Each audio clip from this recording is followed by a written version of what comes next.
두산중공업 소프트웨어 개발팀의 조인석 과장입니다. 일단 제가 이 강연을 여러 번 했는데요. 실은 오늘 총중이 일단 제일 적긴 한 것 같아요. 대신 제일 내실 있는 어떤 세미나 형태의 강연을 할 수 있지 않을까 좀 기대를 하고요.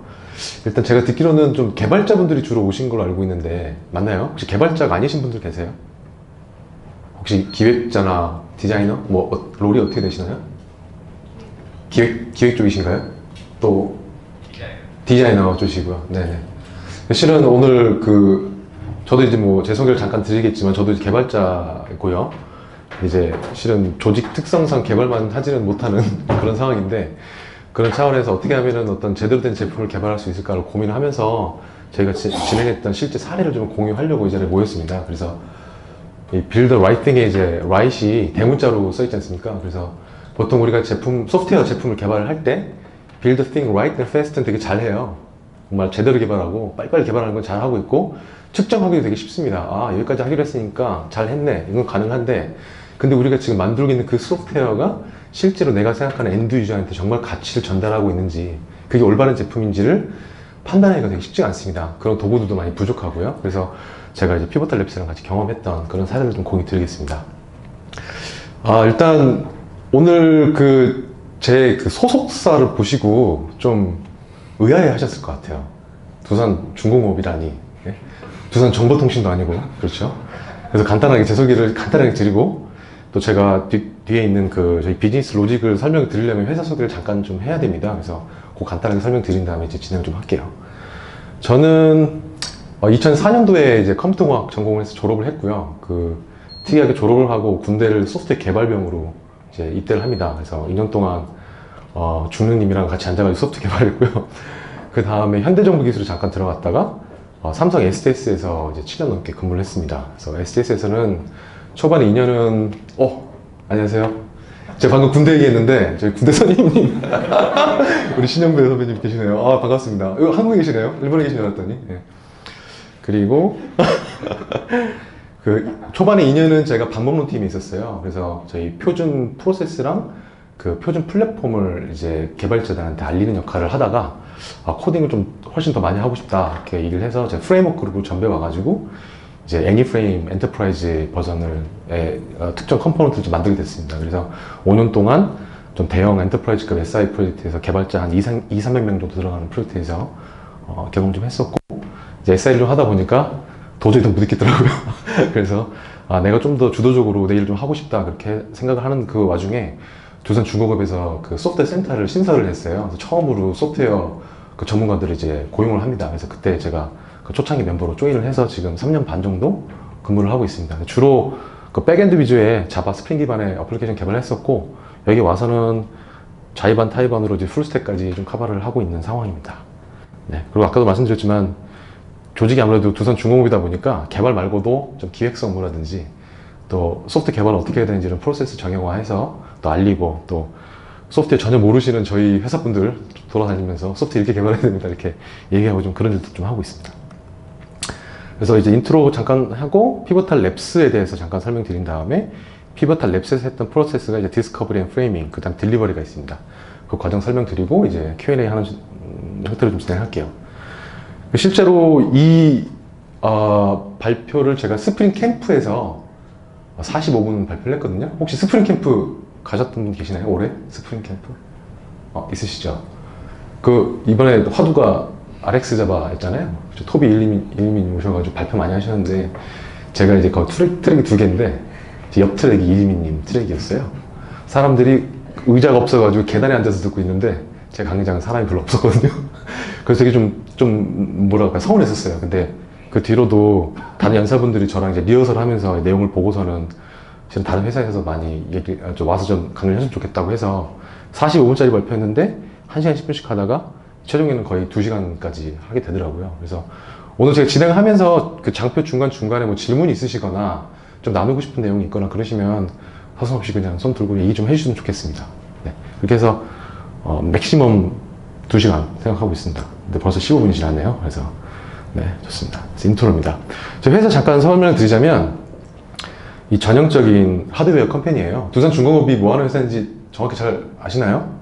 보통 중공업 하면 조선 이런 것도 생각할 수 있는데, 저희 메인 비즈니스는 뭐냐면 전력을 생산하는 파워플랜트, 그 다음에 바닷물을 마실 수 있는 담수로 바꾸는 해수 담수화 플랜트를 주로 하는 회사입니다. 그래서 이런 쇳물을 녹여가지고 어떤 터빈에 있는 껍데기라든지 이런 걸 만들어서 납품을 하거나, 내지는 그 발전소에 들어가는 보일러, 이 보일러가 뭐 기토라인 보일러 같은 게 아니고요, 한 건물 한 5층짜리 되는 보일러가 있습니다. 그래서 그런 보일러, 그다음 발전기, 그다음 스팀 터바인 같은 것들을 만들어서 고객한테 납품하거나, 내지는 전체 플랜트를 다 지어서 턴키로 지어서 고객한테 넘겨주는 EPC 사업을 주로 하는 회사입니다. 근데 이런 회사가 왜 소프트웨어에 관심을 많이 가지게 됐을까 이제 생각을 해보면, 우리 소프트웨어도 이제 우리 인프라 쪽 생각을 해보면 하드웨어의 가격은 점점점 떨어지고 있고 성능은 올라가고 있지만 실은 굉장히 많이 한계에 도달을 했어요. 그래서 이걸 어떻게 하면 우리가 같은 이런 하드웨어 가지고도 더 새로운 가치를 창출할 수 있을까를 고민하는 와중에 전 세계를 다 돌아보니 하드웨어 컴퍼니들이 전부 다 우린 소프트웨어 컴퍼니라고 얘기를 하면서 디지털 트랜스포메이션을 하고 있다는 거죠. 그래서 저희도 발맞춤에 맞춰서 그런 추세에 발을 맞춘 거죠. 그래서 이제 관심을 가졌다고 보시면 될 것 같고요. 제가 주로 했던 일을 보면은 한 가지 서비스입니다. 그래서 리모트 모니터링 서비스라고 해서, 지금 이쪽이 발전소 현장이고 여기가 이제 두산중공업의 이제 RMS 센터입니다. 그러면 여기가 이제 터빈이에요. 저희가 납품한 터빈인데 여기 이제 센서들이 붙어 있습니다. 이게 지금 축이랑 진동 같은 것들을 이제 센서링 할 수 있는 센서인데, 지금 현장에서는 이미 그 데이터를 모아서 운전용 컴퓨터로 운전원들이 잘 활용을 하고 있어요. 모니터링도 하고. 근데 저희가 이제 방 밖에서 안전하게 단방향 통신 장치로 데이터를 끌고 온 다음에 저희 RMS 센터에다가 저장을 하고요. 예, 저장을 하고, 그 다음에 여기 여러 가지 RMS 솔루션을 가지고 서비스를 제공합니다. 그런 게 어떤 게 있냐면, 어브놀리비 디텍션, 즉 과거 데이터를 학습을 해가지고 신규로 들어온 데이터가 이상이 있는지 없는지 같은 걸 캐치업을 해서, 지금 문제가 있으니 빨리 조치하세요. 이상 징후를 조기에 이제 경보를 알려준다거나, 아니면 먼스리 레포트 같은 걸 줍니다. 그래서 현장은 이걸 제작한 사람들이 아니기 때문에 이런 설계 데이터라든지 이 장비에 대한 그런 데이터가 없어요. 설계 데이터 이런 것들이. 그래서 저희가 OEM, 그 제작사 입장에서 전해줄 수 있는 데이터를 전달을 해가지고 이쪽에 아주 발전소의 효율적이고 또 안전적인 운영을 도와주는 이런 서비스를 한다고 보시면 됩니다. 그런데 지금 저희가 손대고 있는 RMS 솔루션이 지금 두 개예요. 근데 저희가 이제 로드맵이랑 이제 솔루션 맵을 그리는 게 수십 가지가 있습니다. 지금도 어떤 솔루션을 개발해야 될지 고민을 하고 있어요. 정의를 하는 단계고, 실은 리모트 서비스도 이 발전소에 할 수 있는 서비스가 RMS 말고도 할 게 굉장히 많습니다. 그래서 이런 불명확성이 굉장히 높은 상황에서도 어떻게 하면 제대로 된 제품을 잘 개발할 수 있을까 고민하다 보니까 주위를 둘러보니 에이자일, 특히 린 스타트업 얘기를 많이 보게 되었고요. 그걸 굉장히 잘하고 있는 회사가 바로 피보탈 랩이어서 저희가 같이 일을 했다고 보시면 됩니다. 그리고 또 한 가지 뭐 백그라운드 말씀드리자면, 그 GE가 이제 그 제프리 밀트가 나와서 우리는 더 이상 하드웨어 컴퍼니가 아닙니다. 소프트웨어 및 분석 컴퍼니입니다 라고 얘기를 하거든요.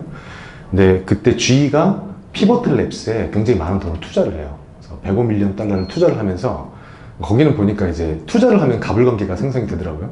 그래서 피보탈 랩스를 벤치마킹 한 다음에 그 샌프란시스코에서 오른쪽으로 1시간 정도 떨어진 샌 라몬이라는 도시에 G 디지털이라는 회사를 세웁니다. 그런 개발자를 수백 명을 채용을 해요. 예. 원래 G의 주요한 그 회사 본사가 동부 쪽에 있는데, 그 소프트웨어 개발자들이 샌프란시스코 모였기 때문에 거기서 굉장히 많은 그 개발자들을 데리고 옵니다. 심지어는 피보탈 랩스의 이 사무실 프레임도 다 똑같이 따라해요. 그래서 오픈 스페이스의 책상, 전화기가 있던 책상 위에 없고요. 칸막이 하나도 없고, 그런 오픈 스페이스, 의자, 그 다음에 페어 프레임을 할 수 있는 스테이션들 다 똑같이 꾸밉니다. 다른 점이 딱 한 가지가 있는데, 피보탈 랩스는 전부 다 이제 애플 맥을 쓰고 있는데, 그 G는 가면 다 델입니다. 그거만 다르고 나머지 똑같습니다. 또 한 가지 차이점은 포스트잇 같은 거 붙이면 피보탈 랩스는 덕지덕지 붙이는데 G 애들은 줄을 쫙 세워가지고 붙이더라고요. 약간 기업물이 좀 다르긴 한데, 어쨌든 그러다 보니까 저희가 지금 실은 경쟁사가 G 같은 회사들이에요. 국내는 없고 G나 뭐 독일의 뭐 지멘스나 이런 회사들인데, 그러다 보니까 또 피보탈에 더 관심을 가지게 되었다고 생각하시면 될 것 같아요. 자, 이제 개념을 잠깐 설명할 텐데, 제가 가지고 있는 가정은 그 에자일에 대해서 네이버에 계신 분들은 어느 정도 잘 이해하고 있을 것이다 라고 저는 생각을 하고 있거든요. 그래서 혹시 나 에자일 잘 압니다. 몇 분 안 계시는데, 제가 근데 희한하게 소프트웨어 컴퍼니에 가서 한 70% 정도 손들지 않을까 하면은 진짜 한두 명 손드시더라고요. 근데 그분들이 진짜 몰라서 안 되시는 건지 알아서 그게 잘 모르겠어요. 그러면 지금 혹시 에자일 쓰시는 분들, 저 에자일 합니다. 우리 개발할 때. 자, 스크럼 합니다. 스크럼 하시나요? 저요. 스크럼 하시고요. 아침에 데일리 스탠더 미팅 하시고, 스크럼, 플래닝 미팅도 하시고, 나중에 회고도 하시고, 그죠? 페어 프로그램 하시는 분 계세요? 간헐적으로라도? 없나요? 자, TDD 하시는 분. 아, 역시 우리 선배님, 우리 군대 선생님 다 하시네요. 역시. 자, 저기, TDD 하시는 분. 난 TDD 해. 시키지 않아도 없으신가요? 알겠습니다. 자, 설명 좀 할게요. 자, 워터폴은 소프트웨어 우리 개발을 할 때 요구사항을 분석하고 설계하고 개발하고 테스트하고 릴리즈하는 그런 일련의 과정들을 빅뱅으로 단계 하는 방법을 이제 워터폴이라고 하죠. 실은 대형 SI 프로젝트, 제가 했던 200명, 300명 들어가는 프로젝트는 실은 워터폴 형태로 할 수밖에 없어요. 진척사항 언제까지 뭐가 어떻게 됐고 이런 것도 다 확인해야 되기 때문에. 근데 이렇게 개발을 하다 보면은 어떤 생각이 드냐면, 아니, 너무 커서 이게 진짜 내가 딜리버리 할 수 있을지 잘 모르겠어. 이런 생각이 드는 거죠.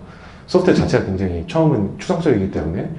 근데 그렇게 빅뱅으로 한 방에 가지 말고 조각조각 내서 가장 중요한 것부터 이터레이션을 돌면서 빨리빨리 개발해가지고 작은 부분을 최대한 빨리 고객한테 딜리버리를 하고 그거에 대한 피드백을 받아가면서 정말 고객이 원하는 어플리케이션을 만들어가자. 그런 차원이 에자일입니다. 그래서 에자일 엄브렐라 밑에 보면은 스크럼도 있고요. XP, 켄트백이 익스트림 프로그램이 있고, 그 다음에 칸반 이런 것들이 전부 다 에자일 밑에 있어요. 근데 에자일 자체가 가지고 있는 그 보편적인 제약사항이 좀 있는데, 처음에 에자일 선언문을 선언을 했을 때 그분들이 어떤 소프트웨어를 만들기 위해서 이를 선언하냐면 대부분 커스텀 어플리케이션입니다. 즉 우리로 따지면 SI예요. 그러니까 고객이 이거 좀 개발해 주세요 라고 말한 그 소프트웨어를 만들어 주는데, 이 퍼포즈 모델을 하고선 도저히 안 되는 거예요. 고객이 자기가 원하는 게 뭔지 몰라요. 뭘 만들라고 하는데. 그리고 말을 하는데도 그게 잘 전달이 되지 않고, 실제로 만들어진 소프트웨어를 보고서는 그건 내가 원했던 게 아닌데, 이런 일이 너무 비일비재하게 벌어지다 보니까 그렇게 하지 말고 우리 에자일스럽게 어프로치 하자는 게 제 에자일입니다. 근데 그러다 보니까 어떤 제약사항이 있냐면은, 진짜 이 에자일 도구만 가지고도 아까 말씀드린 이 제품이 정말 맞는 제품이야? 올바른 제품이야? 고객한테 필요한 제품이야? 라는 걸 증명하는 도구는 되게 부족해요. 가령 예를 들어서 스크럼에도 보면은 스크럼 리뷰를 하지 않습니까? 이터레이션 다 돌고 스크럼 끝나면 끝내 리뷰를 하는데, 리뷰해서 스테이크홀더나 고객한테 피드백 받아서 반영하세요가 끝이에요. 어떻게 물어보고 어떻게 정량적인 수치를 뽑아낸지에 대한 도구들은 없습니다. 그래서 생각해 볼 수 있는 개념이 바로 린 스타트업입니다. 린 스타트업도 많이 들어보셨죠? 네. 그래서 이 린은 그 일본의 자동차 회사 도요타에서 나온 개념이죠. 그래서 제조나 이런 물류 이런 프로세스들을 최적화시켜서 낭비를 최소화한 다음에 JIT, Just in Time, 적시에 내가 고객한테 어떤 밸류를 내가 딜리버리 하겠다는 개념이 린입니다. 근데 그거를 2008년도에 이제 에린 리스라는 친구가 이거 스타트업에 적용하면 괜찮겠는데? 라고 해서 쓴 책이 린 스타트업이에요. 그 친구가 에린 리스라는 친구인데, 그 친구가 G에서 이 친구를 고용을 합니다. 그리고 G가 원래 식스시그마의 대표적인 저거였잖아요. 그때 우리나라에서도 식스시그마 굉장히 많이 했는데, 제프리한테 얘기하죠. 그거 이제 하지 마. 이제는 우리는 패스트웍스로 가겠어. 만든 게 그 패스트웍스가 있어요. G의 패스트웍스가. 그게 바로 이 린스타터 기반으로 되어 있습니다. 그래서 크게 꼭지가 3개예요. 빌드, 메저, 런입니다. 만들고, 측정하고, 배우는 거죠. 어떻게 보면 에자일은 이 빌드에 굉장히 최적화되어 있는 도구들을 제공한다고 보시면 돼요. 처음에 가장 가치 있는 제품을 만들고 나면 MVP라는 게 나옵니다. MVP도 요즘 얘기 많이 들어보시죠. 미니멈 바이어블 프로덕트라고 합니다. 그래서 내 제품의 컨셉을 증명할 수 있는 최소 범위의 제품이에요. 최소의 리소스가 들어간 제품, 그걸 MVP라고 얘기해요. 에자일에서는 무조건 동작하는 소프트웨어를 딜리버리 하라고 얘기를 하지만, 린 스타트업에서는 굳이 동작하지 않더라도 내 컨셉을 증명할 수 있는 어떤 것이라도 그건 다 MVP라고 얘기합니다. 아주 좋은 사례 중에 하나가 이제 그 크라우드 펀딩 하는 거 있죠? 그 제품이 없는데 꼭 광고 하잖아요. 그죠? 그러고 나서는 뭐 사고 싶네? 그 페블워치가 되게 좋은 사례 중에 하나인데, 그래서 펀딩을 받아가지고 개발하죠. 그 동영상이라든지 그런 것들도 MVP라고 볼 수 있는 거예요. 그러면 이제 빌드를 했어요. 그러면 이제 매저를 합니다. 매저를 어떻게 하느냐? 아주 정성적인 그런 유저 리서치, 조사 내지는 연구를 할 수 있고요. 그 다음에 피드백을 받는 건데, 스티브 블랭크 교수가 얘기하는 커스터머 디벨롭먼트라는 그 이쪽에 과정 같은 게 있습니다. 과목이라고 할 수도 있고요. 그 다음에 과목을 이제 린, 뭐 런치패드, 발사대 이런 과목을 만들어가지고 강의를 하시는데, 커스터머 디벨롭먼트라는 그 용어가 있어요. 일종의 대학에서 가르치는 과목입니다. 근데 거기에 보면은 그 정성적 유저 리서치를 어떻게 하는지에 대한 아주 구체적인 방법들이 나와 있어요. 사람을 어떻게 만나야 되고, 만나서 질문을 어떻게 해야 되고, 폐쇄형 질문이 아니라 개방형 질문으로 질문하고, 거기서 어떻게 정량적인 수치를 뽑아내는 방법들이 있습니다. 그래서 제가 조금 뒤에 그 부분을 좀 자세하게 설명드릴게요. 그 다음에 정성적인 걸 해서, 예를 들어서 아까 전에 제가 가정했던 거는 에자일에 대해서 여러분께 여쭤봤을 때 한 70%는 서로 들 거라고 가정했지만 손 한 분밖에 안 드셨고, 두 분 정도밖에 안 드셨거든요. 그럼 제 가정이 깨진 거죠. 그럼 저는 학습을 한 겁니다. 그러면 저는 에자일에 대해서 조금 더 설명을 해야겠구나라고 생각을 하겠죠.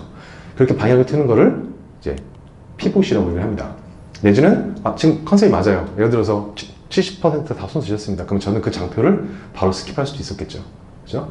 그래서 컨셉이 맞으면 그 컨셉대로 계속 또 이 사이클을 돌리면서 MVP를 점점 눈사람처럼 불리는 형태로 개발하는 것이 이제 이 개념이라고 보시면 되고, 아니에요. 예를 들어서 그러면 틀든가 아니면 바로 드랍할 수도 있습니다. 그래서 fast fail이라고 할 수도 있어요. 그 실은 모르겠습니다. 여러분들도 그런 과제가 있으신지 모르겠는데 저희는 그런 과제가 있어요. 그러니까 예를 들어서 시작을 했어요. 계획을 오래 해가지고 시작을 했는데 중간에 하다 보니까 아니에요. 근데 멈출 수가 없어요. 그런 과제 있지 않나요? 하기로 했으니까 그냥 하는 과제? 생각보다 많습니다. 찾아보시면. 근데 차라리 그럴 거면 하지 말자는 거죠. 왜 리소스 돈 다 써가면서 쓰지도 않을 제품 만드냐 이거죠. 그래서 대신 이제 그 빠른 실패를 용인해주는 문화가 있어야겠죠. 탑에서 그걸 허용해야겠죠. 그래서 그 개념이 이제 린 스타트업입니다. 시간이 여유가 있으니까 하고 싶은 말 되게 많이 나오네요. 근데 재미들이 별로 없어 하시는 것 같아요, 지금. 빨리 지나갈게요. 그래서 실은 린하고 에자일을 그렇게 자르듯이 자를 수는 없어요. 이건 린이고요. 이건 에자일입니다. 이렇게 말하기 힘들거든요. 근데 에자일 가서 얘기해보면 사람들이 MVP 얘기를 막 해요. 근데 MVP는 실은 린 스타트업에서 나오는 말이거든요. 린에 가면은 개발할 때 에자일 써야 돼 또 이렇습니다. 그래서 그걸 이렇게 자를 수는 없지만 두 가지를 같이 이해하고 같이 사용했을 때 굉장히 파워풀하다 하는 게 이게 메시지고, 그거를 제일 전 세계적으로 가장 잘하고 있는 회사가 바로 피보탈 랩스입니다. 자, 피보탈 랩스는 다 아시죠? 요즘 스프링 하신 분들 많이 계시잖아요. 스프링을 가지고 있는 회사가 피보탈 랩스죠. 그리고 요즘에 파스 시장에서 가장 많이 쓰고 있는 게 한 축은 도커지만 한 축은 클라우드 파운드리입니다. 그죠? 대부분의 기업형 파스 제품들은 다 클라우드 파운드리 기반이라고 보시면 돼요. 예를 들어서 피보탈 클라우드 파운드리도 있지만 IBM 블루믹스라든지 그런 것도 밑바닥에 보면 다 클라우드 파운드리 되어 있습니다. 그것도 이제 피보탈을 가지고 있고, 아주 많은 오픈소스들을 이 친구들이 개발을 하고 있어요. 그리고 엔터프라이즈 서비스도 하고 있고, 뭐 레비뎀큐 같은 경우도 얘네들 가지고 있죠. 그런데 피보탈 랩스는 한 6, 7년 되는 회사예요. 되게 신생 회사라고 생각하시는 분도 있는데, 근데 이제 한 그 정도 되는 회사인데 최근에 아까 G랑 또 여러 회사들 투자를 받으면서 이제 몸집을 불린 겁니다. 그래서 피보탈 랩스도 있지만 피보탈의 일종의 제품의 하나라고 봐요. 피보탈 랩스는. 그래서 피보탈 랩스는 소프트웨어 컨설팅 펌이고요. 그 다음에 피보탈 빅데이터 관련된 애들도 있고, 그 다음에 피보탈 소프트웨어 해가지고 피보탈 클라우드 파운드리 같은 제품을 파는 사람들도 있고 그렇습니다. 근데 제가 갔던 데는 이제 피보탈 랩스라고 보시면 되고요. 여러분들이 알만한 그런 되게 많은 샌프란시스코에 있는 회사, 실리콘밸리 회사들이 피보탈 랩스랑 같이 일을 해서 자기만의 독특한 문화를 만든 경우가 되게 많아요. 그룹폰도 그렇고 트위터도 그런 걸로 알고 있고, 근데 요즘에는 소프트웨어 회사뿐만이 아니라 아까 말씀드린 GE라든지 그 다음에 벤츠라든지 그런 하드웨어 회사들도 굉장히 많이 같이 일을 하고 있습니다. 그래서 이 친구들의 이제 가장 큰 차이점은 뭐냐면, 보통 소프트웨어 컨설팅 펌은 고객사한테 가죠. 나 이거 할 수 있어. 이렇게 해야 돼. 그러고서는 만들어주고 빠져나오는 형태로 일을 많이 합니다. 근데 얘네들은 반대예요. 어떻게 되냐면 랩을 딱 꾸며놓고 고객을 불러드립니다. 그 다음에 페어링을 해요. 페어링을 하면서 자기네들이 가지고 있는 생각, 문화, 기술 이런 것들을 그대로 다운로드를 해줍니다. 어떤 세미나라든지 교육 과정이 없어요. 이 친구들 가가지고 이거 세미나 해주세요. 그러면은 뭐 이렇게 그냥 해주는 거지 공식적인 그런 커리큘럼이 아예 없습니다. 무조건 어떤 프로젝트를 같이 일을 하면서 다운로드를 해줘요. 그래서 얘네들이 가지고 있는 슬로건이 뭐냐면 We transform how the world with software입니다. 되게 멋있지 않습니까? 저희 보고 되게 멋있었던 것 같아요. 세상이 소프트웨어 만들어 내가 알려줄게. 그리고 얘네들이 또 재밌는 게 뭐냐면 너희는 나 없으면 개발 못해가 아니라 내가 다운로드 해주고 나면 니네 회사에 가서 내가 가르쳐준 거 그대로 전파했으면 좋겠어. 나 없이도 너희끼리 잘 만들었으면 좋겠어 라는 게 이 친구들의 사명감이에요. 그래서 참 그런 부분에 있어서 저는 되게 독특하고 멋진 회사를 좀 봤다고 생각하고요. 이 친구들 가지고 있는 대표적인 프로세스가 이제 넷곡집니다. 그래서 이쪽이 스코핑. 과제를 시작하기 전에, 프로젝트를 시작하기 전에 만나서 이 뭐냐면 우리가 너희 프로젝트에 들어가서 일을 해야 되는 거를 스코핑을 해요. 말이 좀 이상하죠? 그러니까 한국 사람들은 돈 이렇게 마련해서 나 돈 줄 테니까 와서 해줘? 그러면 하잖아요. 근데 이 사람들은 돈을 준다고 해도 아니야 이건 우리가 할 일 아닌 것 같은데 그러면 안 들어옵니다. 아주 그런 게 있어요. 또 미국식의 그런 문화도 좀 있는 거죠. 그 스코핑을 합니다. 그래서 우리가 얼마나 오픈되어 있는지 정말 우리가 만들 수 있는 제품이 어느 정도 이렇게 가시성 있는 건지 아니면 시도할 뭐 그런 것도 없는 건지 뭐 그걸 한번 판단해 보고요. 그 다음에 뭘 하냐면 디스커버리를 하는데 우리가 풀려고 하는 문제가 뭔지를 다시 한번 디스커버리를 합니다. 왜냐하면 그 문제가 내가 생각했던 그 문제가 진짜 아닐 수가 있고 다른 문제일 수도 있고 아니면 완전히 다른 어프로치를 할 수 있어요. 그래서 생각을 넓히는 거죠. 그래서 계속 이거 맞아? 왜 그렇게 생각하는데? 왜 그게 문제야? 그걸 이제 고민을 합니다. 굉장히 좀 페인풀해요. 디스커버리를 한 다음에 이제 문제가 어느 정도 펼쳐졌어요. 그럼 다시 프레이밍을 합니다. 우리가 어떤 솔루션을 고객한테 제공을 해주면은 이 문제가 해결이 될 거야. 그리고 다시 고민을 해요. 그래서 프레임을 저희 같은 경우는 보통 이걸 이제 4주를 하자고 얘기를 하는데 저희가 시간도 없고 돈도 없고 해서 실은 3주 정도 진행을 했어요. 그리고 이 딜리버리는 여러분들 개발하는 그 사이클을 보시면 됩니다. 스크럼으로 따지면은 이터레이션 돌면서 개발하는 프로세스가 이제 딜리버리라고 보시면 돼요. 근데 스코핑을 했는데 문제가 너무나 명확하고 솔루션도 너무나 명확해요. 그러면 디스커버리 앤 프레이밍은 스킵할 수 있습니다. 근데 저희 같은 경우는 아까 서두에 말씀드렸지만은 너무나 불명확성이 높아요. 그런 상황이었기 때문에 이렇게 3주, 9주 했다고 보시면 돼요. 그래서 이제 롤도 보면 좀 독특한데 좌측에 보이시는 게 제가 보통 이제 SI 프로젝트 할 때 있는 롤들입니다. 그래서 이제 PM이 계시죠. 모든 프로젝트를 책임지는 총 책임자가 계시고요. 프로젝트가 크면 보통 PMO 조직이 있어서 서포트를 하는 조직이 있고 그 다음에 이제 사일 형태로 프로젝트 리더들이 여러 분 계시죠. 그 다음에 그 PL분 밑에 이 소프트웨어 개발하기 위한 UIX 뭐 기획자라든지 뭐 디자이너, 그 다음에 개발을 도와주는 아키텍트, 개발자, 그 다음에 품질 관리해주는 뭐 QA나 SQE, 내지는 테스터 이런 분들이 나눠져 있습니다. 보시면 이제 완전히 나눠져 있죠. 롤이 겹쳐져 있는 것이 아니라 회사가 커지면 커질수록 실은 이런 현상이 되게 도드라집니다. 스타트업도 처음에는 사람이 없어가지고 어쩔 수 없이 이것저것 하는데 어느 정도 규모가 커지잖아요. 50명, 60명, 100명 되면은 나눠지게 되더라고요. 제가 방문했던 회사들도 전부 다 나눠져 있었습니다. 근데 피보탈 랩스는 정확하게 딱 세 가지 롤밖에 없어요. 프로덕트 매니저, 프로덕트 디자이너, 그리고 디벨로퍼입니다. 프로덕트 매니저는 이 프로젝트 매니저랑 좀 다른데 에자일 스크럼의 프로덕트 오너랑 굉장히 흡사하긴 합니다. 근데 조금 달라요.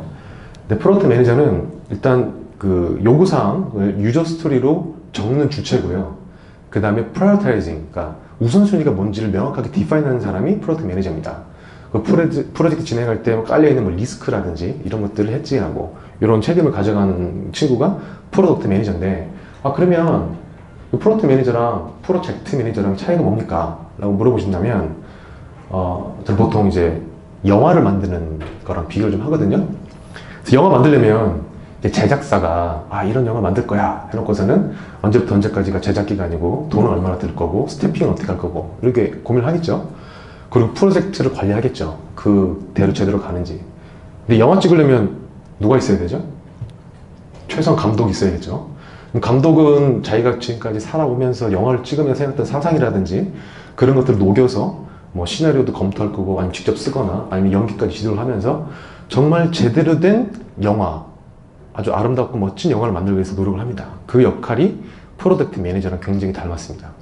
그래서 프로젝트 매니저는 실은 굉장히 많은 사람들을 관리하는 사람이지만 프로덕트 매니저는 사람을 관리하는 게 아니라 아주 작은 제품을 제대로 만들 수 있게끔 관리하는 역할이라고 보시면 돼요. 조금 더 자세한 거는 뒤에 사례들이랑 같이 해서 보여드릴게요. 두 번째는 프로덕트 디자이너입니다. 아까 디자이너 분 계시다고 그랬는데요. 이분은 그냥 UI UX 디자이너가 아니에요. 그림만 그리는 분이 아닙니다. 말 그대로 제품을 디자인하시는 분이에요. 그래서 실제로 그림을 그리는 일은 한 3, 40%밖에 안 돼요. 나머지는 주로 뭘 하냐면은, 아까 전에 제가 그 린 스타트업의 이제 메저에 퀄리테이티브 유저 리서치가 있었잖아요. 그걸 주로 하는 사람이 프로덕트 디자이너예요. 그래서 어떤 제품을 만들 때 가정의 꾸러미들이 있습니다. 내가 생각했을 때 사실인데 실은 사실이 아닌 것들이 굉장히 많아요. 그것들을 우선순위를 잡은 다음에 이 가정들을 내가 어떻게 하면은 검증을 할 수 있지? 를 고민을 하고 실제로 검증을 합니다.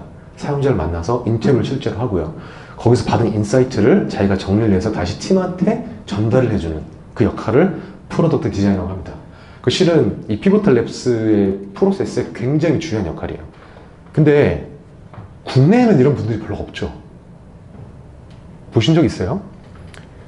자, 여기 디자이너이라고 했는데 혹시 퍼블리싱도 직접 하십니까? 안 하시죠? 그러면 매주 주시나요? 협력업체에 쓰시나요? 그죠? 그럼 협력업체 퍼블리싱 해가지고 받은 그 뭐 프론트엔드 가이드 가지고 프론트엔드 개발자 개발하시고 이런 식으로 보통 돼 있죠? 보통 다 그렇게 하잖아요. 여기는 처음부터 고객을 만나는 포인트부터 방금 그 작업까지, 코딩하기 직전 작업까지 다 프로덕트 디자이너가 합니다. 그래서 조금 이따 또 프랙티스 보면서 좀 설명을 드릴게요. 말씀으로 드리기에는 좀 전달하기가 쉽지가 않아서. 그 마지막으로는 개발자입니다. 개발자는 뭐 여러분들이랑 크게 차이 없는 개발자라고 보시면 되고, 여기는 이제 선임 개발자를 앵커라고 얘기를 해요. 그것만 차이가 있고요. 가장 큰 차이점은 뭐냐면 100% 페어 프로그램입니다. 출근해서 퇴근할 때까지. 그리고 또 하나는 100% TDD. 자기 코드를 작성하기 전에 반드시 테스트 케이스를 작성합니다. 그거를 아주 철칙을 지켜요. 그래서 린 스타트업의 그 사이클과 에이자일에도 보면은 얘네들이 스크럼을 쓰는 게 아니에요. 스크럼은 비슷하긴 한데 같지가 않습니다. 약간 접목을 해서 XP를 아주 충실히 수행하고 있는 회사라고 생각하시면 돼요. XP에서 말하는 뭐 홀팀 이런 거 있죠. 앉는 순간부터 XP에서 말하는 그 모든 그런 프랙티스라든지 아니면 사상, 프린시플 같은 거 있잖아요. 용기 이런 거 있죠. 그런 것도 다 실천하는 굉장히 잘하는 회사라고 좀 볼 수가 있습니다. 그리고 여기 클라이언트 레종은 제가 이제 고객 입장에서 갔으니까 안 나오네요. 혹시 빈 따로 없죠? 제가 손으로 해야겠네요. 네. 그래서 클라이언트 레종은 그냥 거기에 이제 방문한 고객이랑 커뮤니케이션 하기 위해서 있는 시니어 레벨의 그 엔지니어라고 생각하시면 되고, 제품 개발에 참여는 직접 하지 않습니다. 그래서 이렇게 세 가지 롤이 있고요. 얘 보시면 겹쳐 있죠. 자, 스크럼을 하시면 스크럼 마스터가 있죠. 있나요? 스크럼 마스터. 그죠? 그럼 스크럼 마스터 역할이 보통 스크럼을 잘 할 수 있게끔 패시리테이팅 역할을 합니다. 그죠? 스크럼의 프로덕트 오너는 이거 개발해달라고 푸시를 하면 스크럼 마스터는 팀을 보호합니다. 팀을 보호하면서 서번트 리더를 하죠. 자기가 희생을 하면서 리딩을 하는 그런 총책을 함께 스크럼 마스터인데, 얘네들은 패시리테이터가 없어요. 서로가 다 패시리테이팅 합니다. 겹친 역할이 뭐냐면 스크럼 따지면 스크럼 마스터라고 생각하시면 돼요. 그래서 에이자일 방향으로 일을 한다, 린 형태로 일을 하겠다라는 그런 원칙들 이런 것들 다 배워서 서로가 서로를 챌린징하면서 서로를 패시리테이트하는 그런 역할을 이렇게 뭉쳐져 있어요. 그래서 이 좌측에 있는 것도 보면 실은 이 롤들이 모르겠어요. 꼭 이렇게 나눠져 있을 필요가 있을지는 저는 잘 모르겠고, 저는 솔직히 좀 아닌 것 같아요. 근데 나눠져 있지 않더라도 여기 있는 일들은 다 해야 되는 일들인 거죠. 그죠? 이 사람들 하는 그 리스폰시빌리티는 그런 것들이 저렇게 세 개 나눠져 들어가 있다고 보시면 돼요. 그러면 아니 예전에 나는 요거 하나밖에 안 했는데 어떻게 저걸 다 해요? 라고 얘기할 수 있잖아요. 대신 제품의 크기가 굉장히 작습니다.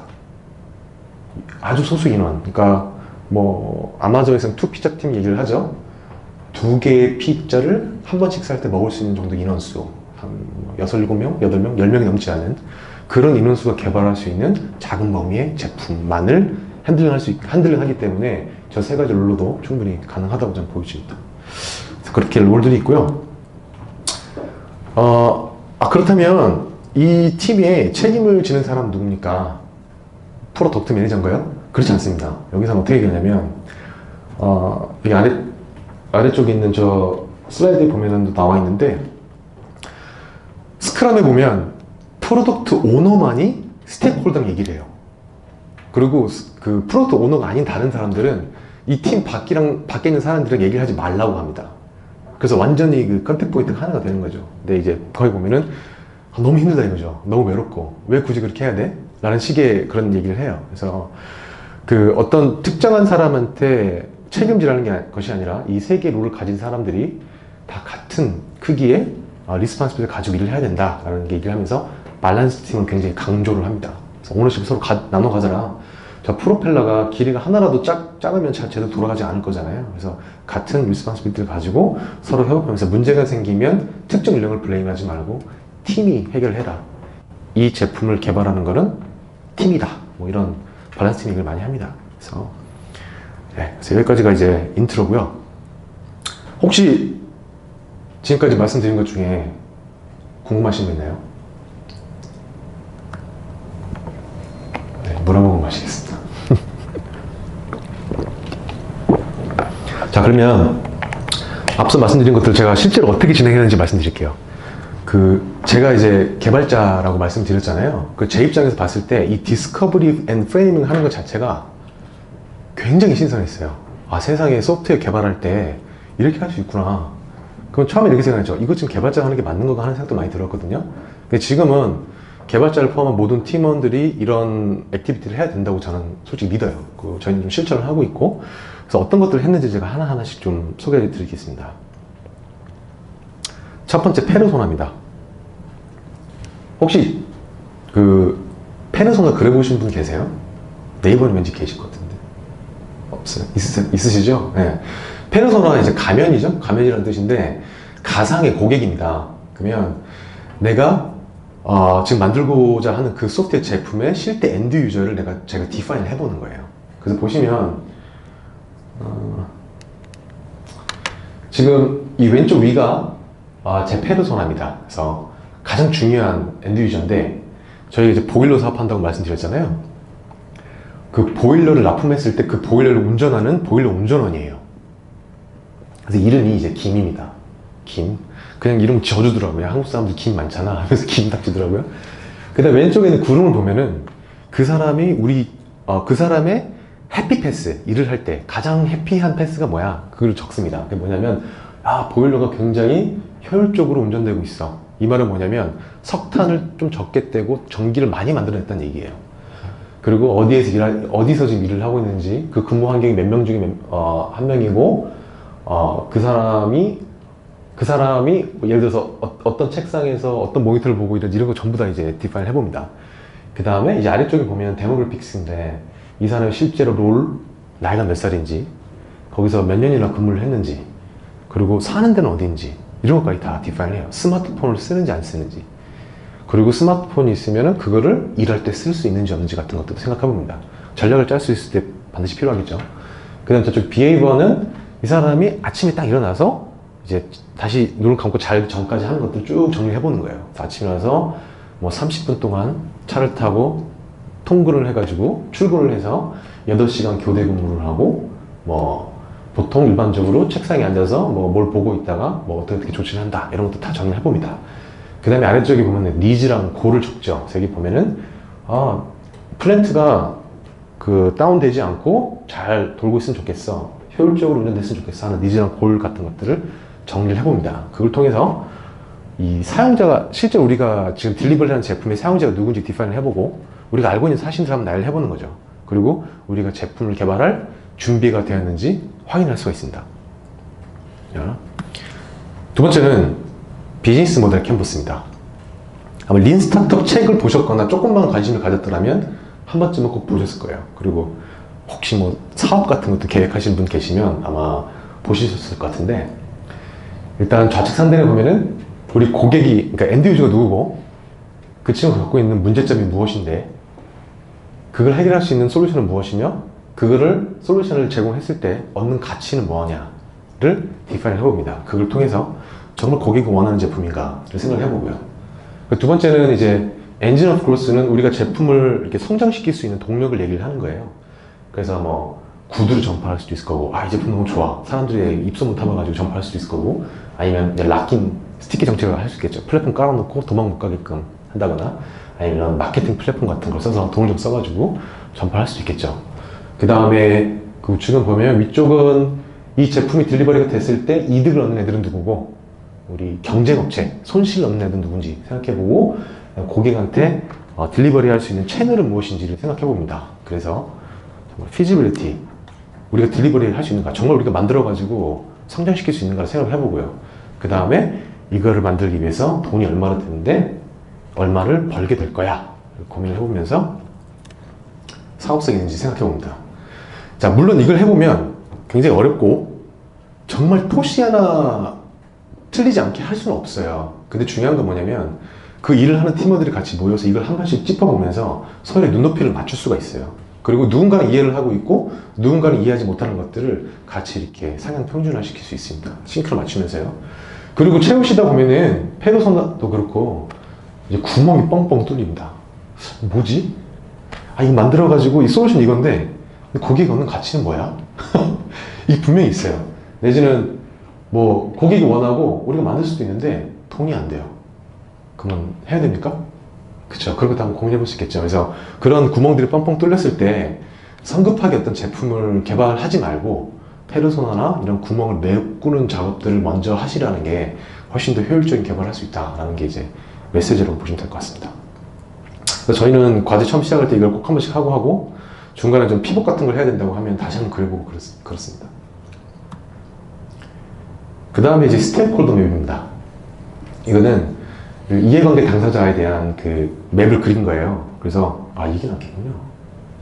보이시죠? 폰트. 좋네요. 아, 팔 떨어지는 줄 알았습니다. 네, 보면 저는 처음에 이걸 왜 그런지 몰랐는데 일단 이 일을 하는 사람들의 관계랑 그 사람이 이 프로젝트에 조인한 목적, 골, 목표 이런 것들을 정리를 하는 거예요. 그래서 이게 지금 저입니다. 크리스, 저고요. 여기 제리, 케이트 이렇게 세 명이 지금 두산 인력이고요. 여기 있는 네 분이 저희랑 페어링 했던 사람인데 초반에 프로덕트 디자이너가 두 분이셨다가 한 분이 나가셔서 이제 1대1 페어링 됐어요. 그래서 이렇게 페어링 되고 있고요. 이분들은 이제 클라이언트 레종이고 그 다음에 요 세 명의 팀장입니다. 저희 팀장님이 여기 계시고 그 다음에 위에 있는 저희 담당 임원이에요. VP 상무님이십니다. 그 다음에 여기는 저희가 미국에서 일을 하고 있으니까 한국에 있는 고객이랑 커뮤니케이션을 도와주는 과장이 한 명 있었고요. 그리고 고객 쪽에서 저희가 고객 리서치를 할 수 있는 사람이 한 분 계셨습니다. 자, 이걸 정해보니까 뭐가 나왔냐면 여러분들도 조직에서 근무를 하시잖아요. 물론 수평적인 문화에서 일을 하시겠지만은 그렇게 수평적인가요? 여러분들? 의사결정하실 때? 굉장히 많은 이해관계 당사자들이 계시죠. 저희 같은 경우는 얘 보면 태양이죠, 태양. 상무님 얘기를 막 설명을 하다 보니까 그 프로덕트 디자이너가 의자 타고 올라가더니 저기다 태양을 그리더라고요. 굉장히 스트레이트 하신 분이거든요. 그리고 아주 끝까지 비춰야 됩니다. 뭐 일 하나하나 다 이게 녹화가 되고 있어가지고 제가 말을 더 못하겠는데 하여튼 그렇습니다. 근데 이게 뭐가 도움이 되냐면 이 한국 사람들의 정서가 있고 회사들마다 의사결정하는 프로세스가 있잖아요. 근데 페어링을 하는데 이 친구는 계속 물어봅니다. 야, 이거 이렇게 해야 돼. 왜? 아, 이거 이렇게 해야 되는 거야. 왜? 아니, 이거 여기서 이렇게 하는 거지. 왜? 이렇게 물어봐요. 처음에 굉장히 짜증나더라고요. 정말로. 정말 너무 힘들었는데 이런 것들이 어느 정도 정리가 되고 나니까 서로 의사결정 같은 거 할 때 굉장히 편해요. 그런 것들이 좀 있고 또 제가 이거를 작년 11월에 어디 가가지고 그렸어요. 그랬더니 개발자가 4분, 그러니까 개발팀이 4분이고 외주 인력이 2-3명 있었는데 스테이크홀더가 몇 분이셨냐면은 13명이었어요. 역삼각형인 데가 있어요. 혹시 있나요? 여러분도 다 가만히 생각해 보세요. 우리 제품 만들 때 의사결정할 때 시어머님들이 몇 분 계시죠? 생각해 보십시오. 그러면 그분들을 그러니까 이걸 그린 이유가 뭐냐면 관리를 하기 위함이에요. 우리가 의사결정하고 제품 만들 데 있어서 서로 스트레스 받지 않고 맞는 방향으로 서로 발맞춰 가기 위한 하나의 방법입니다. 그래서 저희 같은 조직은 워낙 이 수직적인 게 심해서 항상 그리고 시작을 합니다. 네. 그래서 도움이 좀 됐고 두 번째 페르소나 에코시스템 앱인데 이거는 페르소나 쪽에 있는 에코시스템 생태계를 한번 그려보는 거예요.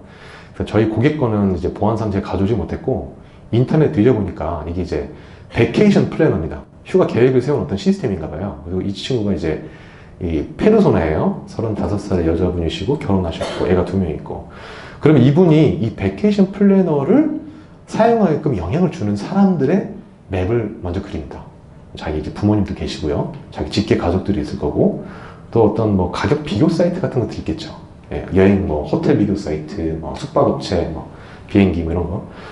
근데 왼쪽은 뭐냐면 이제 터치포인트. 이 사람한테 이 베케이션 플래너를 전달하기 위한 채널을 한번 정의를 해보는 거죠. 그래서 뭐 랩탑이나 이거 스마트폰 아닌 것 같은데 이런 폰 같은 것도 있고요. 아니면 이제 텔레마케팅 할 수도 있고, 아니면 서신 같은 게 될 수 있겠죠. 그래서 이걸 통해서 그 페르소나가 제품을 사용하는 데 영향을 미치는 이런 생태에 대해서 우리가 이해를 하고 있는지 한번 그려보고, 그리고 전략을 되게 잘 짤 수가 있어요. 아, 이 사람이 이걸 쓰게 하려면 어떻게 해야 되겠구나. 근데 여기서 제가 또 한 가지 말씀드리고 싶은 게, 특히 B2B가 그런데 이 페르소나가 제품을 구매할 의사결정권이 없는 경우가 많아요. 예를 들어서 여러분이 뭐 주니어 네이버를 한다고 봅시다. 근데 그게 상용이에요. 초등학생이 지가 돈 내고 결제하지 않을 거 아니에요. 그죠? 그러면은 어떻게 하냐면 페르소나를 최소한 2명이 구해야 되는 거죠. 한 명은 엔드유저를 위해서, 한 명은 지갑에 돈 꺼낼 사람을 위해서. 그 B2B 같은 경우 저희는 이제 보일러 운전원인데, 보일러 운전이 이제 말단까지는 아니지만 어쨌든 저희 솔루션을 돈 주고 사겠다고 의사결정할 수 있는 사람은 아니에요. 그러다 보니까 문제를 발견을 했어요. 제가 하다 보니까. 그러니까 보일러 운전원한테 아무리 좋은 제품을 갖다 줘도 이 윗분들의 의사결정이 없으면 제품을 쓸 이유가 없는 거예요. 그걸 몰랐어요. 이걸 그린 다음에 실제 시범 오픈 해보고 이 사람들 사용 빈도수 같은 거 분석하다 보니까 이렇게 하면 안 되겠구나 생각이 들더라고요. 그래서 저희는 방향을 좀 틀어서 실은 윗분들끼리 만나서 악수해서 MOU 맺었고요. 회사랑. 그 다음에 그 플랜트에서 굉장히 오래 근무하시고 은퇴를 하신 분을 저희가 고문님으로 초청을 해서 지금 저희 쪽 사무실에 계십니다. 그래서 저희 제품에도 좀 아주 좋은 그 인사이트 좀 주시고 계시고, 실제로 그 엔드 유저들을 만날 때 굉장히 많은 도움을 주고 계시죠. 그래서 제가 이제 개발자 입장에서 그런 의사결정이 나면 얼마나 답답하겠습니까? 저는 코딩을 막 하고 싶은데 이거 막 지금 해야 되는데 MOU를 준비하라니요. 계획서 쓰고 그럴 텐데, 물론 제가 쓰지는 않았습니다만 오히려 그런 행위가 더 가치가 있다는 거 한번 생각해 볼 수 있을 것 같습니다. 그 다음에 이제 시나리오가 노출이 됩니다. 모든 걸 다 그리는 게 아니에요. 저희가 린 스타트업에 아까 MVP가 있었잖아요. 그 MVP를 위한 시나리오, 이 제품의 가장 중요한 해피패스를 한번 그려보는 겁니다. 그래서 이쪽에 보시면 이 친구가 이제 보일러 운전원이에요. 저희 페르소나 김. 여기 HMI라고 휴먼 머신 인터페이스 앞에서 근무를 하고 있습니다. 딱 보니까 별 문제 없는데, 그래서 한번 저희 두산중공업 제품 한번 볼까? 그래서 이제 보면은 여기는 데스크탑인데 여기 노트북이죠.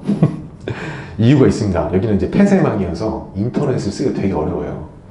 혹시 우리 국방부에서 일하신 분 혹시 계신지 모르겠는데 그 망이 완전 인트라넷하고 인터넷이 나눠져 있죠. 그렇게 돼 있습니다. 네. 그래서 글로 이동을 합니다. 그래서 저희 제품을 딱 봤더니 여기서는 아무 이상이 없다고 얘기를 했는데 여기서 갑자기 막 알람이 나오고 있는 거예요. 문제가 뭐지? 하고 들어가서 보니까 그 실제로 보일러에 붙어 있는 튜브들이 있습니다. 그러니까 석탄을 떼어서 보일러 안에 불을 뗀 다음에 그 표면을 두르고 있는 튜브에 물을 보내요. 그러면 물을 끓여가지고 증기가 나오면 그 증기가 압축기로 던져가지고 이 그 터빈이 돌아가는 형태예요. 근데 그 튜브가 수백 개가 붙어 있습니다. 수백 개가. 그게 가장 고장도 많이 나고 크리티컬한 부분이거든요. 그렇죠. 그 열을 전달을 할 수 있는 아주 크리티컬한 부분이니까. 그래서 번들 5번에 튜브 3번이 현재 가장 뜨겁구나. 이 상황이 가장 뜨겁네. 그래서 이제 조치를 합니다. 그게 왜 뜨거운지를 분석을 해보고 이래서 뜨겁구나 해서 조치를 했다. 그래서 이게 우리 해피패스다라고 생각을 했어요. 이렇게 그림을 그리는 방법도 있고, 인터넷에 찾아보니까 이렇게 글로 쓰는 경우도 있더라고요. 근데 이게 하면 뭐가 나오냐면 가장 중요한 기능 리스트가 여기서 나옵니다.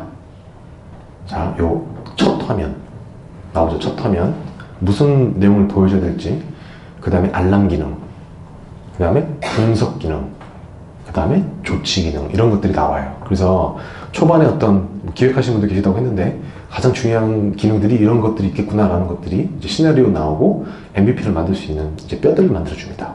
그래서 요것도 한번 해보시면은 굉장히 재밌는데 그렇게 쉽진 또 않아요. 한번 해보셨으면 좋겠습니다. 그 다음에 이제 가정입니다. 자, 혹시 눈치채신 분이 계신지 모르겠는데 자, 페르소나의 해피패스가 뭐였죠? 맨 처음에 보일러가 효율적으로 운전되고 있구나 말씀드렸잖아요. 근데 방금 시나리오는 어디 이상했는데? 라는 거였죠. 그 실은 중간에 바뀌었어요, 컨셉이. 맨 처음에 저희는 효율이 중요한 줄 알았거든요. 나중에 알고 보니까 보일러 운전원은 효율에 별 관심이 없어요.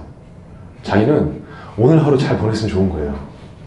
안전성이 훨씬 중요했던 겁니다, 보일러 운전원한테. 그래서 메인 화면 컨셉이 바뀌는 거죠. 만약에 효율이 중요했다면 효율의 이런 트렌드 같은 것들을 보여주면서 지금 효율이 올라가고 있어, 내려가고 있어, 이런 거 보여주면 되겠지만, 안전성에 대한 거는 수백 개의 튜브의 정보를 한꺼번에 준 다음에 이 중에서 이게 지금 문제야, 아무 문제 없어, 이런 걸 주는 게 더 중요하겠죠. 그래서 그런 컨셉들을 이제 증명을 해야 되는데, 그걸 증명하기 위한 제일 첫 번째 방법이 뭐냐면 가정들을 리스트업을 해야 됩니다. assumptions. 자, 처음에 페르소나의 해피패스는 보일러 운전원에게 보일러가 효율적으로 운전되고 있구나, 이런 내용이잖아요. 그럼 가장 큰 가정은 뭘까요? 보일러 운전원에게 효율이 가장 중요할 것이야가 가정인 거예요.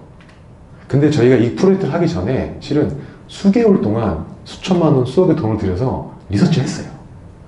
발전소도 방문해가지고 인터뷰도 했고요. 저희 쪽 전문가들 만나서 시간을 보내가지고 레포트도 만들어서 보고도 다 했습니다. 그래서 결정한 게 보일러 효율이 굉장히 중요하구나. 근데 아닌 거예요. 사실이라고 생각했지만 사실이 아닌 것들이 굉장히 많습니다. 그런 가정의 꾸러미들이 있어요. 그래서 이걸 도출을 어떻게 하냐면 별 방법은 없습니다. 자, 다 앉은 다음에 포스트잇을 가지고 자기가 생각하는 가정들을 쫙 나열을 하는 거예요. 가정, 보일러, 효율, 운전, 운전은 어떨 거야? 운전원은 노트북 쓸 수 있겠지? 스마트폰 가지고 있을 거야? 이런 것들 쫙 이제 나열을 합니다. 그 다음에 이제 덤프 앤 소트라고 해서 각 구성원들이 가장 중요하다고 생각하는 5개씩을 탑으로 올린 다음에 다시 모읍니다. 모아서 서로 이제 클러스터링을 한 다음에 이제 투표를 하죠. 그 다음에 다시 벽에 붙여서 이런 2x2 차트 같은 걸 써요. 그래서 이거의 이제 기준은 매번 바뀔 수가 있어요. 근데 저희 같은 경우는 사용자한테 가장 밸류가 있는 것, 그리고 현재 정보가 가장 부족한 것, 두 가지 축으로 해서 이 포스트잇을 상대평가를 합니다. 서로 균등하게 진행하게끔. 그래서 이게 제일 첫 번째로 우리가 검증해야 될 가정이 되는 거죠. 그래서 첫 번째 가정은 보일러 운전원에게 효율이 가장 중요할 거야. 두 번째 가정은 뭐냐면 저희 고객 데이터였기 때문에 로우 데이터를 직접 가지고 나갈 수가 없었어요. 그럼 저희가 데이터를 이제 좀 틀었습니다. 가라 데이터죠. 그래서 두 번째 가장 중요한 가정은 이 가라 데이터로 개발을 해도 100% 운영 환경에서 똑같이 동작될 거야. 이런 게 두 번째 가정이었어요. 그래서 이제 용어 정리를 하자면 가정은 바이데이션, 즉 yes or no 검증을 할 수 있는 그런 것들을 가정이라고 얘기를 하고요. 보일러 운전원에게 효율이 좋을 거야, 아니면 안전성이 가장 중요할 거야. 그건 이제 인터뷰만 해도 나올 수 있겠죠. 가설은 뭐냐면 실험의 대상입니다. 그러니까 보일러 운전원에게 이 화면을 보여줬을 때 어떠한 정보들을 뽑아낼 수 있겠지? 이거는 실제로 그 화면을 보여주면서 실험을 해봐야 돼요. 그게 이제 가설인 거고, 리스크는 그런데 우리가 미국에서 지금 하고 있잖아. 그 보일러 운전원을 우리가 실제로 만나기가 어려워. 그게 리스크입니다. 이거는 관리의 대상이고 제거의 대상입니다.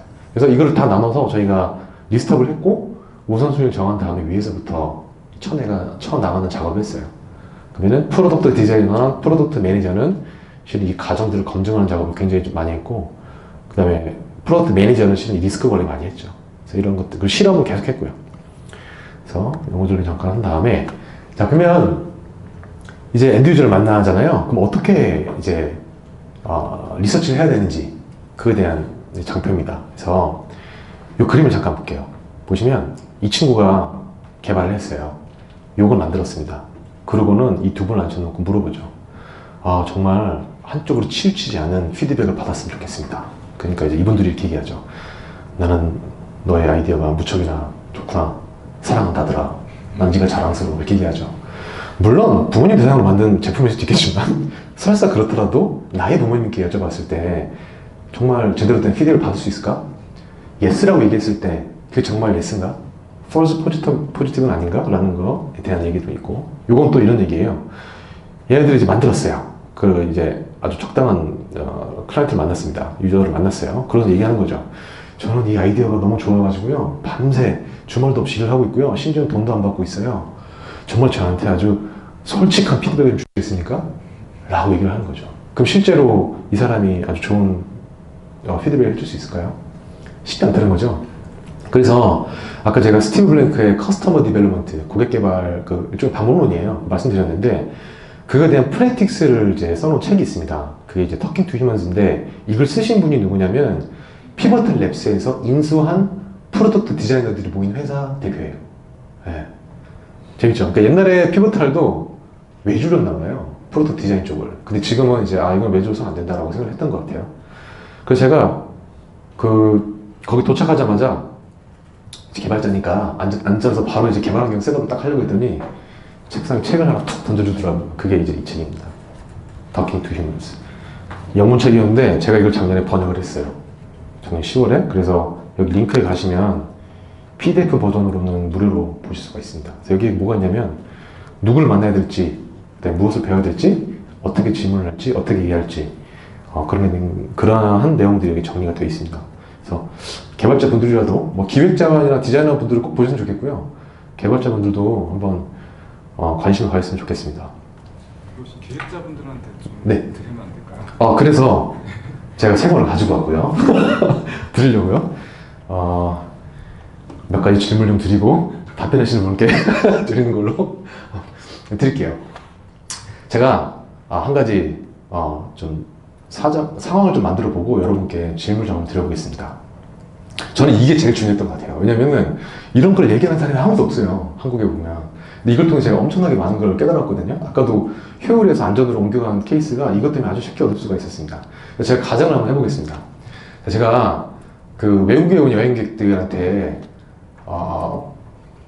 마실 수 있는 음료수를 뽑는 자판기를 만들려고 해요. 근데 굉장히 이건 좀 특화됐어요. 날씨가 더워지면 뭐 차가운 게 나오고, 날씨가 추우면 따뜻한 게 나오고, 뭐 컨셉을 딱 잡았습니다. 내가 이제 MVP를 좀 만들어야 돼요. 근데 모든 걸 다 만들 수는 없잖아요. 그죠? 그래서, 좀 날씨가 좀 더울 때 어떤 음료수를 많이 마시지? 조사를 해보니까 사람들이 콜라 아니면 사이다를 많이 마시는 거예요. 제일 많이 사서 마시는 거죠. 실제로 카카오에서 얘기를 했는데 이 앞에 콜라랑 사이다 드시고 계셨거든요. 자, 근데 콜라를 해야 될지 사이다를 해야 될지 잘 모르겠어요. 자, 그런 상황입니다. 자, 이 유저 리서치를 하고 싶어요. 사람을 만나야겠죠. 누굴 만나야 되겠습니까? 슈퍼마켓 주인이요? 제 가정을 제가 다시 설명해 드릴게요. 그 여행객들. 여행지 슈퍼마켓 주인. 좋은 것 같아요. 저 전혀 상상을 못했어요. 감사합니다. 기획자분이셨나요? 디자이너? 네, 그래도 한번 드릴게요. 그럼요. 자, 그 되게 좋은 어프로치인데, 한 가지? 되게 좋은 어프로치네요. 저는 엔드유저밖에 생각 못했거든요. 근데 그건 엔드유저는 아니지만 그 엔드유저를 가장 많이 만나는 사람이잖아요. 상상 못했습니다. 좋아요. 자, 그러면, 그거는 약간 프락시죠. 그죠? 엔드유저는 아니지만. 실제는 엔드유저 어디 가서 만날 수 있을까요? 제가 이 얘기를 어디 가서 하니까, 공항에 가면 만날 수 있지 않을까요? 그러더라고요. 맥센스 하죠, 그것도. 공항에서 비행기표 기다리고 있는 아주 따분한 사람들, 외국인들. 맞잖아요, 그죠? 근데 예를 들어서 제가 예전에 오마이트립 가가지고 한번 발표를 했는데, 거기 앞에 그 경희궁, 덕수궁이었나? 경희궁이 있어요. 이 경희궁에 보면은, 이렇게, 팻말 딱 들고, 이렇게 돌아다니는 여행객도 되게 많거든요? 거기 가면 그 사람들이랑 얘기할 수 있을까요? 얘기 못하겠죠. 그 사람들은 팻말 보고 막 쫓아다니고 있는데 가서 잠깐 시간 좀 늦으세요. 말이 안 되잖아요. 그죠? 그런 얘기들 들어가 있어요. 자, 그럼 맞는 사람을 찾았어요. 공항이든, 슈퍼든 만났어요. 그럼 만났습니다. 내가 콜라? 아니면 사이다 둘 중에 하나야. 고민하고 있어요. 딱 만났습니다. 자, 질문을 해야겠죠. 자, 자기소개를 어떻게 할까요? 그 사람한테. 자, 저는 이 자판기 만든 사람이에요. 그죠? 보통 어떻게 합니까? 자판기 만들고 하는 사람입니다. 그쵸. 보통 그렇죠. 제가 원하는 답은 아니었습니다. 자, 왜냐면, 지금 이 사례거든요? 자, 보통 여러분들이 제품을 지금 코딩 열심히 하고 있어요. 이거를 내가 유저빌리티 테스트를 하려고 해요. 사용자한테. 해본 적 있죠? 사용자 앉혀놓고 써봐. 그러면, 야, 이거 있잖아. 내가 만들었어. 내가 밤새 했다, 지금. 밤새 했는데, 그저께 이거 뻐근해가지고 내가 3일 동안 밤샌 거야. 한번 해봐. 야, 쉽지? 쉽지 않아? 재밌지? 그냥 막 쓸 수 있잖아? 이런다는 거죠. 그럼, 그래. 맞아.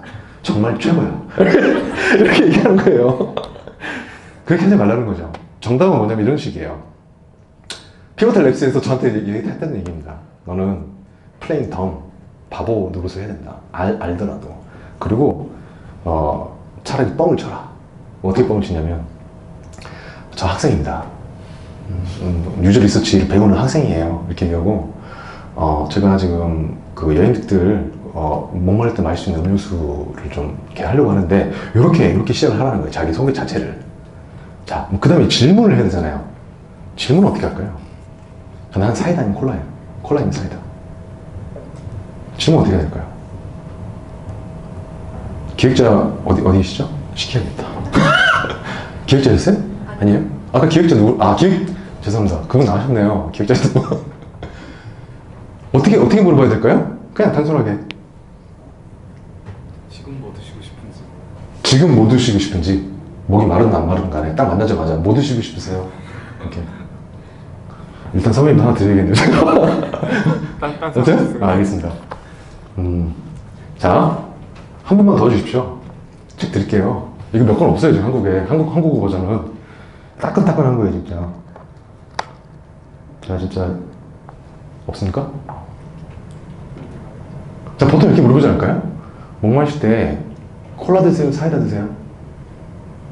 그렇게 안 물어볼까요? 자, 여러분이 버튼 만들었어요. A/B 테스팅 같은 걸 하고 싶어요. 자동으로 말고. 그럼 물어보겠죠. 야, 이 버튼이 오른쪽에 있는 게 맞는 것 같아? 왼쪽에 있는 게 맞는 것 같아? 뭐 이렇게 물어볼 거 아니에요. 자, 그건 아주 대표적인 폐쇄형 질문입니다. Yes or no. 아니면 단답형으로 나오는 거. 근데 그렇게 하면은 뭐가 문제가 되냐면 콜라랑 사이다밖에 없어요, 답이. 실제로 물어보는 방법이 이거죠. 여행을 하시다가 목이 마르실 때 뭘 마시고 싶습니까? 라는 개방형 질문을 하라는 얘기예요. 그럼 그 사람은 저는요 물이 제일 좋아요. 얼음물. 그럼 이 사람은 자판기를 만들 때 콜라 사이다를 생각했지만 실은 얼음물이 제일 좋을 수 있었다는 거죠. 그럼 정성적인 어프로치를 이렇게 하는 거죠. 그러면 저는 이렇게 얘기하는 거예요. 내가 만약에 콜라 하면 내가 물어본 사람이 예를 들어서 한 70명인데 70 정도인가? 50명 정도 있는데 그 중에 한 75%가 콜라를 얘기하면 이건 콜라인 것 같아. 그런 식으로 잡는 거예요. 타겟을. 그래서 그런 방법들도 자기에 있습니다. 그래서 참 저는 그거를, 근데 이게 사용자 시스템이라고 생각해보고 제가 이제 실제로 해봤어요. 인터뷰를.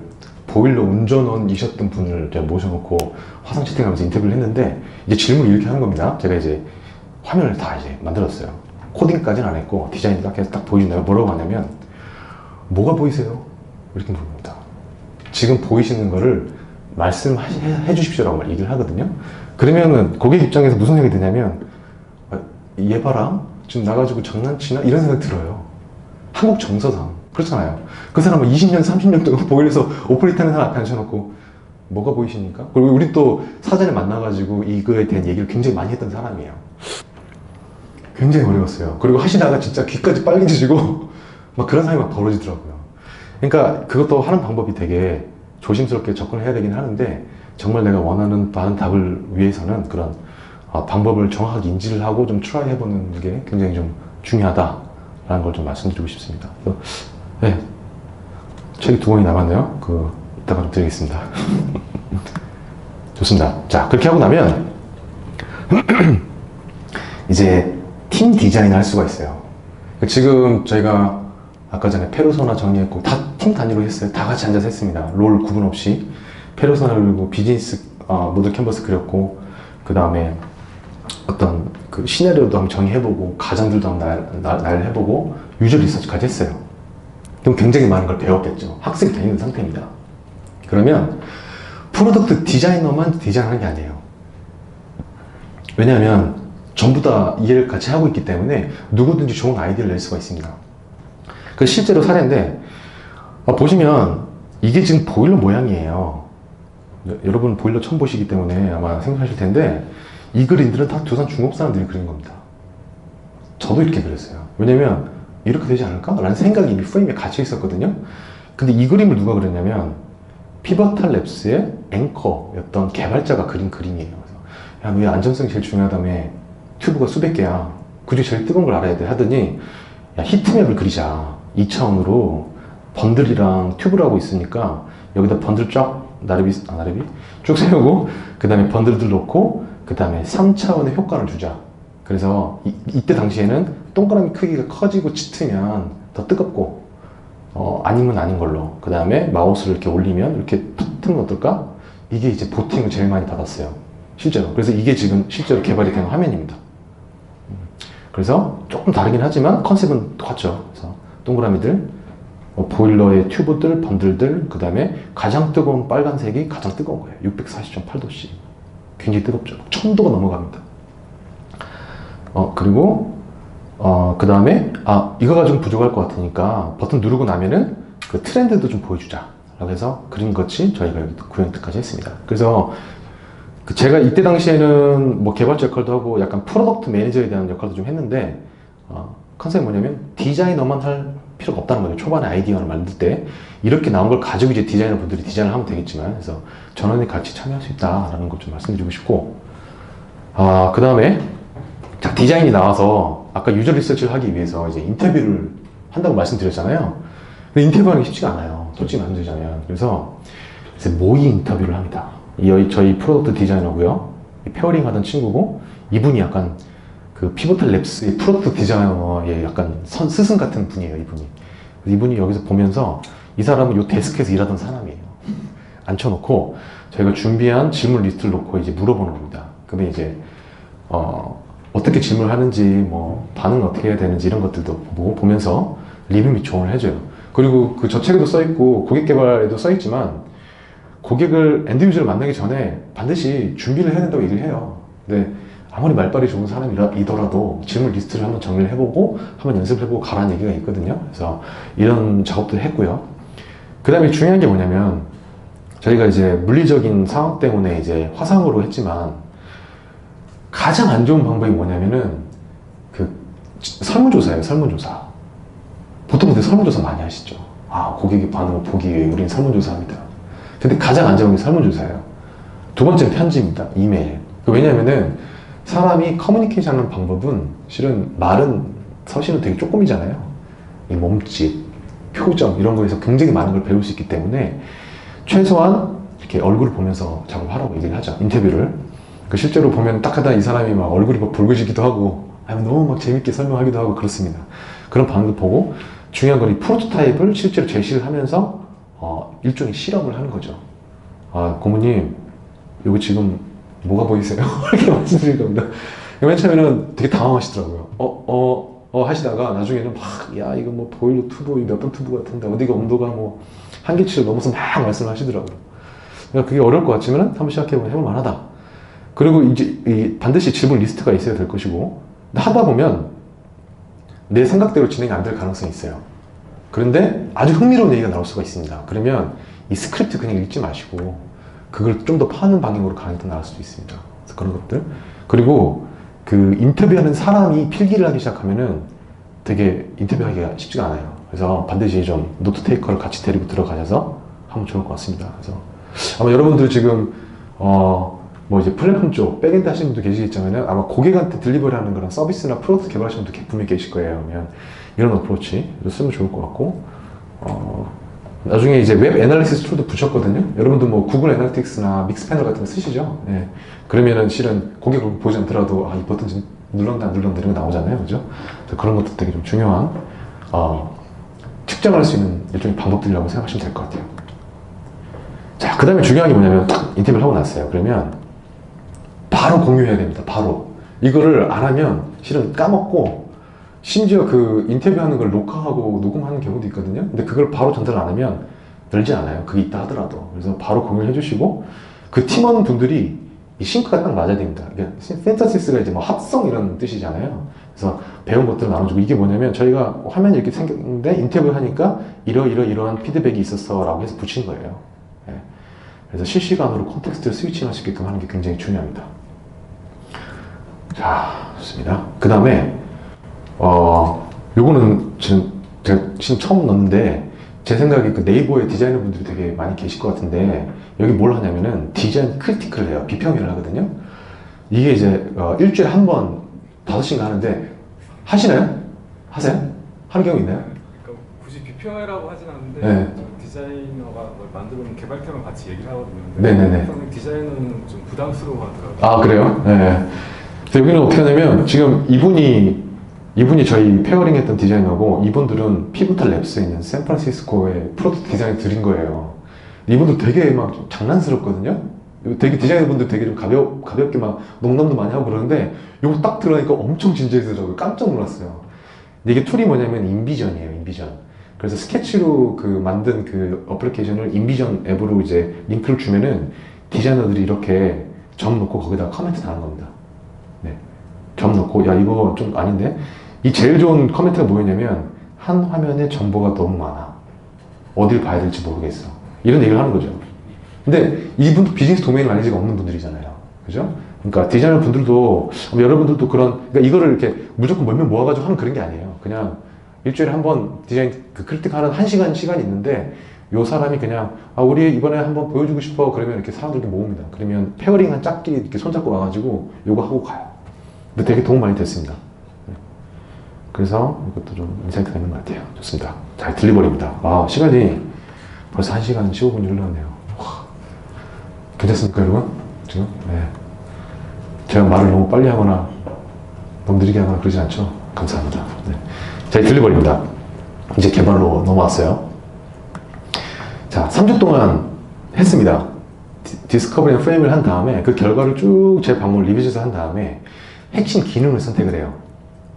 이 선택하는 방법도 굉장히 단순합니다.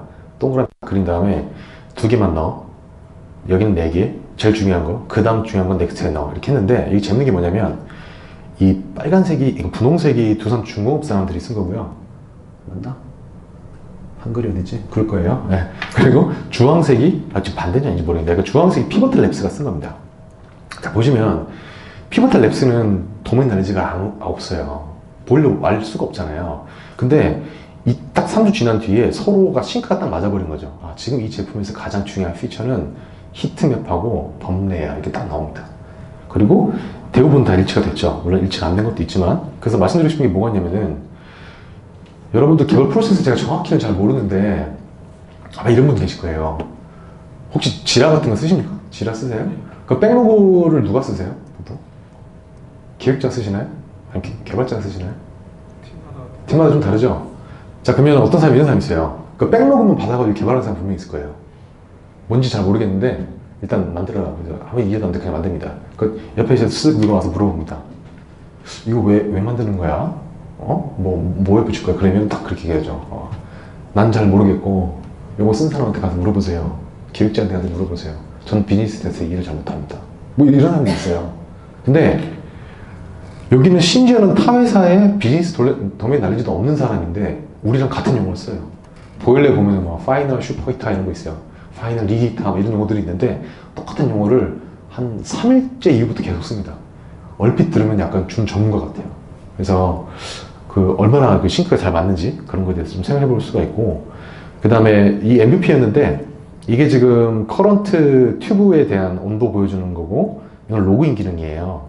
그래서 저희 제품이 이제 아무나 들어가서 볼 수 있는 제품 절대 아니거든요. B2C도 아니고. 그렇기 때문에 로그인 기능이 굉장히 중요하다고 판단이 돼서 이걸 MVP를 줬고, 이터레이션을 1주 단위로 돌았습니다. 그래서 주요한 피처 하나씩 이렇게 릴리즈 하면서 진행했어요. 그래서 이게 저희 이제 MVP였다고 보시면 돼요.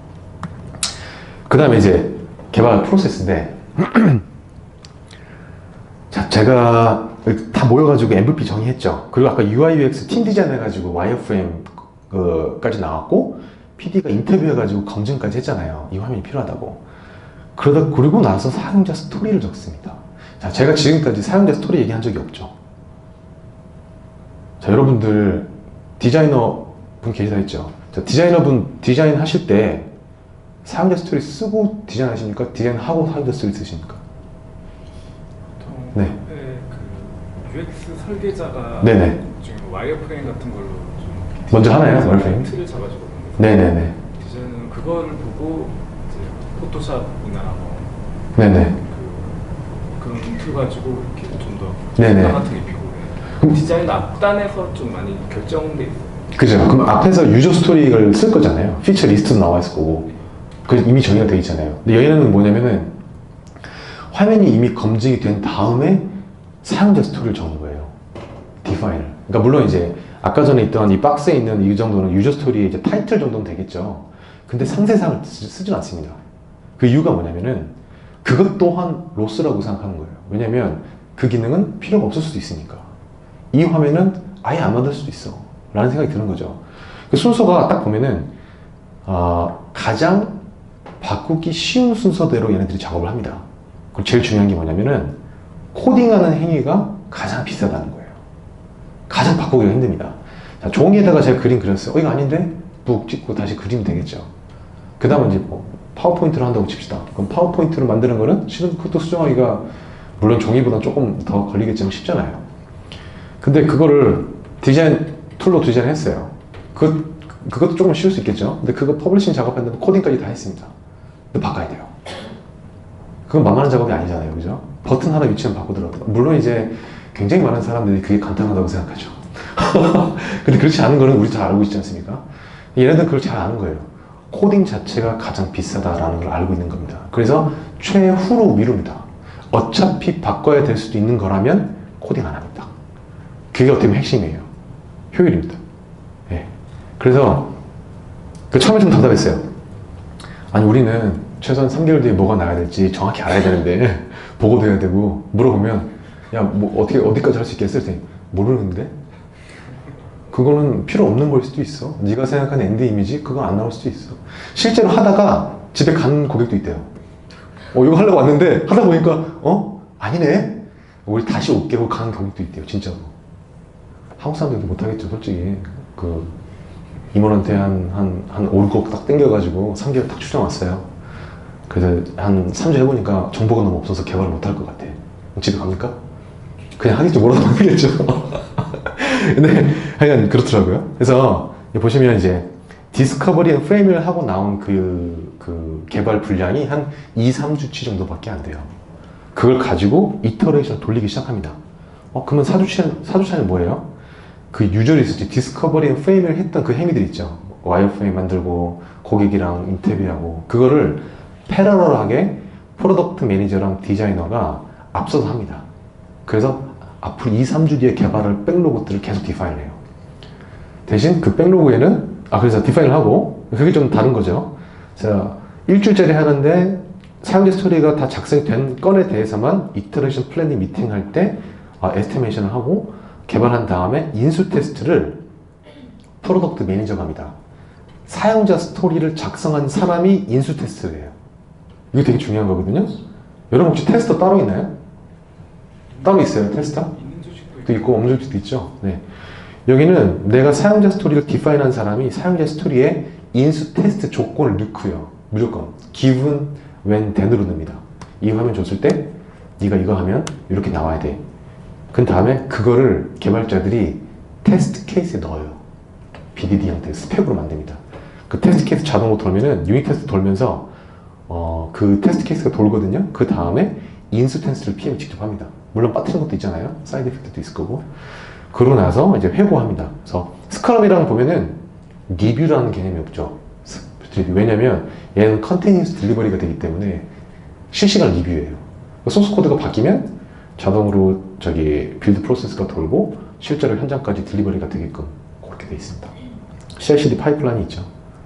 네. 네. 저게 지금 이터레이션마다 계속 네. 아니죠. 요게 이터레이션이고요. 이터레이션 도는데 얘네들은 요걸 맨 처음에 들고 얘네 둘은 이렇게 패러럴하게 진행이 되고요. 그 다음에 2, 3주치 앞으로 그리고 이터레이션은 이렇게 일주일단 이렇게 해서 돕니다. 이렇게. 앞에 있는 거랑 뒤에 있는 거랑 패러럴하게 진행이 되는 거예요. 그렇죠. 개발자들은 이렇게 집중을 하고요. 프로덕트 매니저나 디자이너는 요거를 계속 하고요. 이터레이션 돌면서. 아까 초반에 얘기할 때는 네. 개발자나 네. 디자이너나 프로덕트 오너나 같은 그 롤과 같은 책임을 갖고 있다고 했잖아요. 맞습니다. 저런 식으로 패러럴하게 되면 초반에는 이제 전체 팀 구성원들이 MVC라든가 와이어프레임 같은 것들에 컨센서스가 맞았겠지만 네네. 시간이 지나면 갭들이 발생할 수 있죠. 그렇죠. 갭이 발생할 수 있죠. 근데 이 친구들은 그 일을 따로 하는 게 아니라 같이 하거든요. 그러니까 예를 들어서 새로운 화면 또 디자인을 해야 돼요. 그러면 개발자들은 일단 손 잠깐 놓고 다시 모여서 팀 디자인도 같이 하고요. 근데 인터뷰가 끝나가지고 다시 신테시스를 해야 되잖아요. 개발자들 손 놓고 일단 모여서 프로덕트 디자이너가 배운 것들을 같이 공유를 해주고, 그러니까 이 도메인 날리지 이 스위칭이 실시간으로 계속 일어난다고 생각하시면 돼요. 그 얘네들이 이제 과금 체계가 타임 메테리얼 방식이에요. 그러니까 시간당으로 계산을 해요.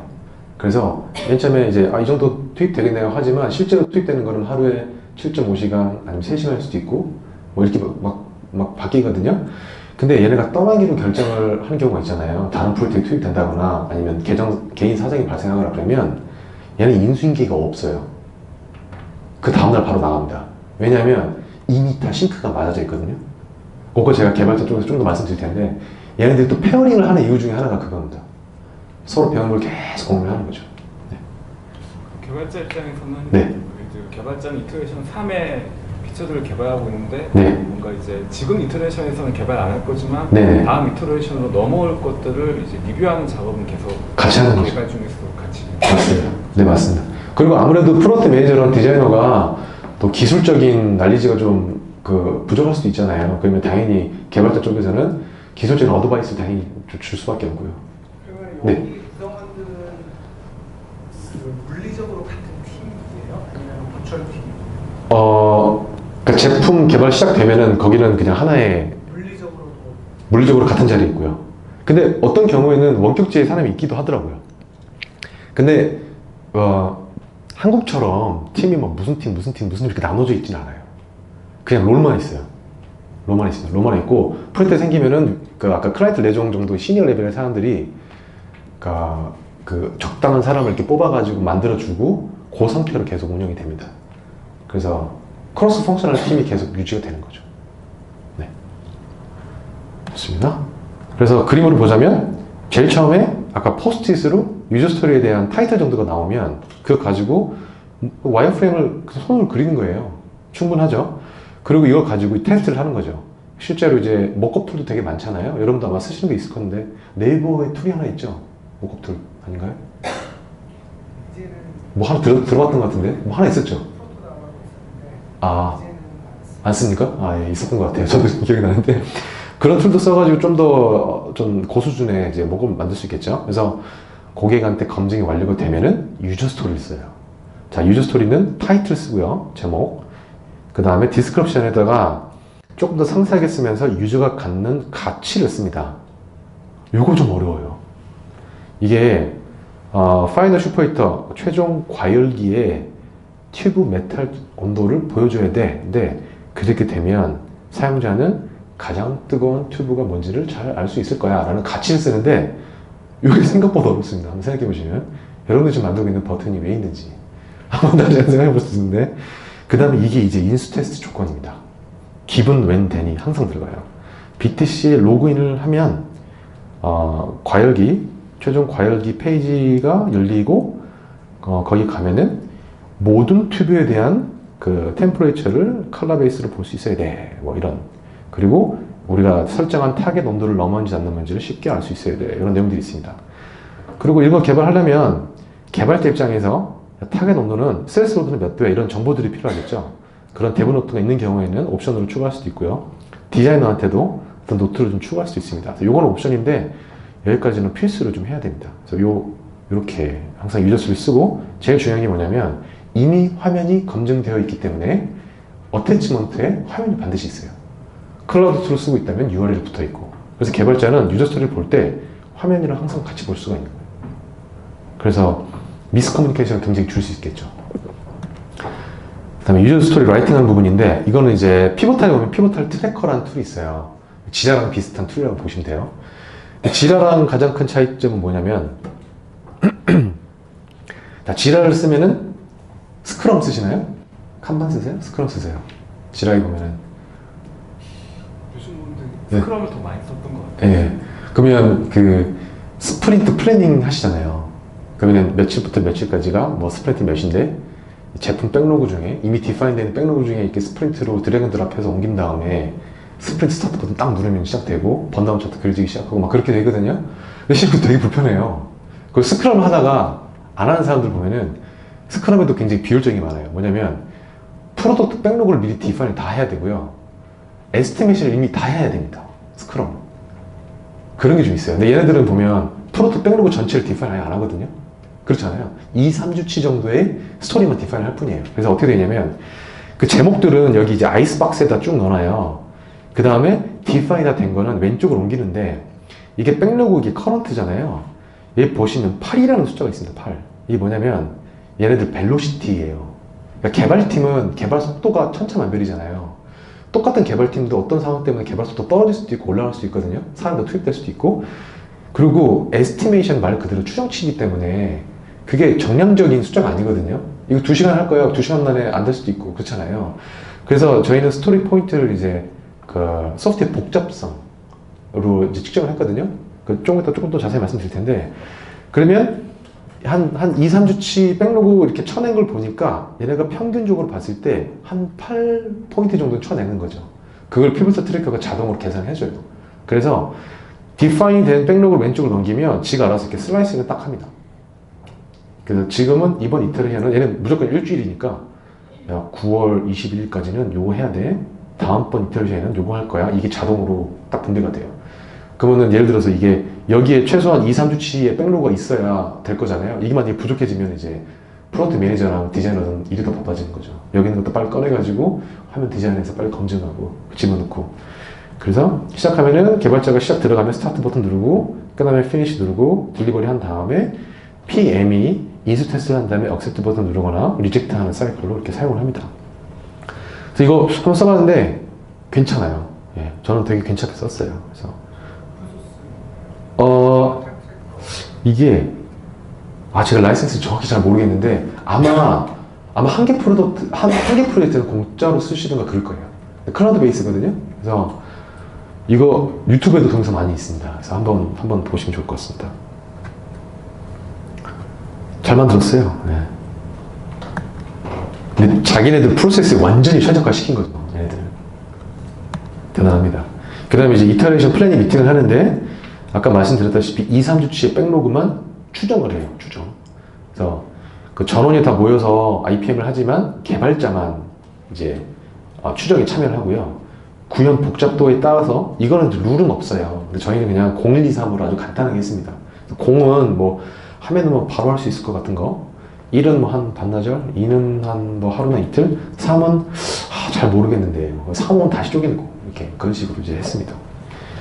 보면 이런 거에 너무 심각하게 막 하시는 분들도 계시거든요. 그럴 필요가 전혀 없어요. 하면서 우리 보니까 추정할 때 이 정도 일은 이 정도로 될 것 같아. 이게 계속 이제 둥글둥글하게 맞춰가면서 애잘스럽게 자기 만드는 그 벨로시티를 만들면 됩니다. 다른 팀이랑 비교할 필요도 없고요. 비교도 안 되고요. 어떤 팀에서는 이게 스토리가 2인데 어떤 팀은 0일 수도 있어요. 반대일 수도 있고. 근데 중요하지 않습니다. 자, 그 다음에 이제 페어링입니다. 전원이 다 페어링합니다. 개발자가 페어링하는 게 아니라 프론트 디자이너, 프론트 매니저도 다 페어링해요. 대신 성숙도가 좀 올라간 팀들이 있어요. 프론트 랩스에 가면 이제 2개 층이 있는데 위층은 고객들이랑 같이 일하는 층이고 아래층은 그 피보탈 클라우드 파운드를 비롯한 자기네들 제품을 개발하는 개발자들이 모여 있습니다.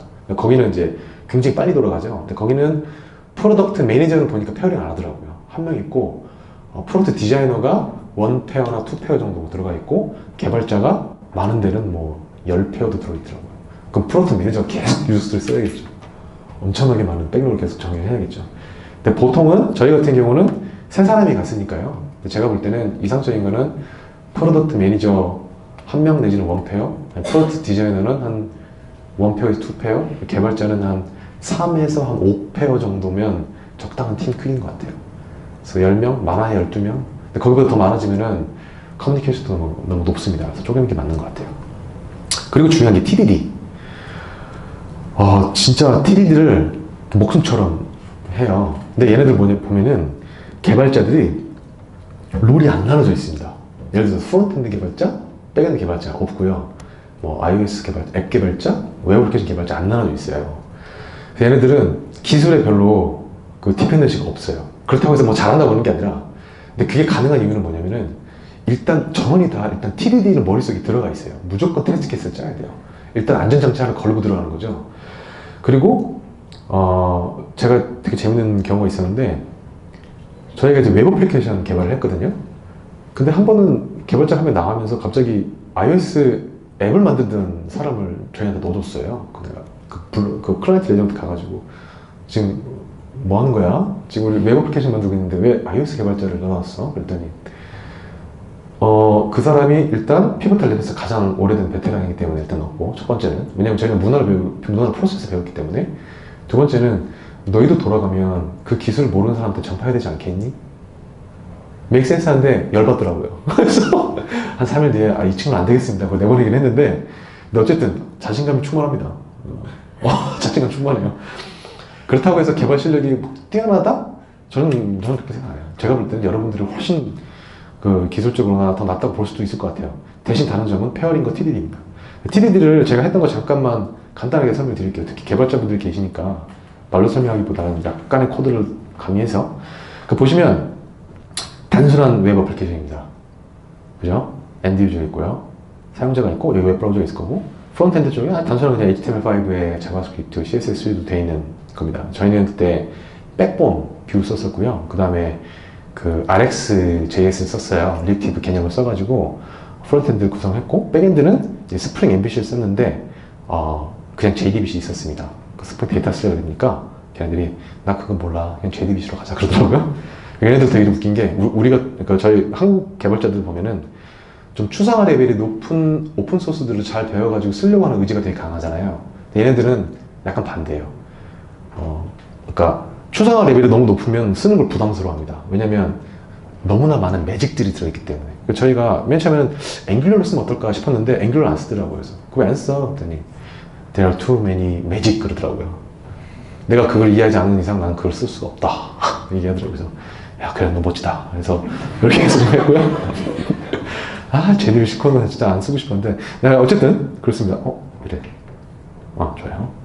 자, 그럼 이제 테스트 코드 어떻게 짜는지 보여드릴게요. 자, 루즈 커플링이 핵심입니다. 그죠?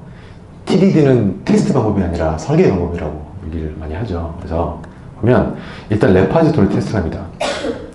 근데 중요한 게 뭐냐면 개발 DB에 바로 때리는 게 아니라 DB 항상 바뀌잖아요. 그죠? 그래서 HSQL 인메모리 템프 DB를 만들어서 이 레파지토리를 콜 했을 때, 그 JUnit 테스트 케이스에서 이 레파지토리를 콜을 하면은 리턴된 값이 내가 원하는 값인지 확인하는 거예요.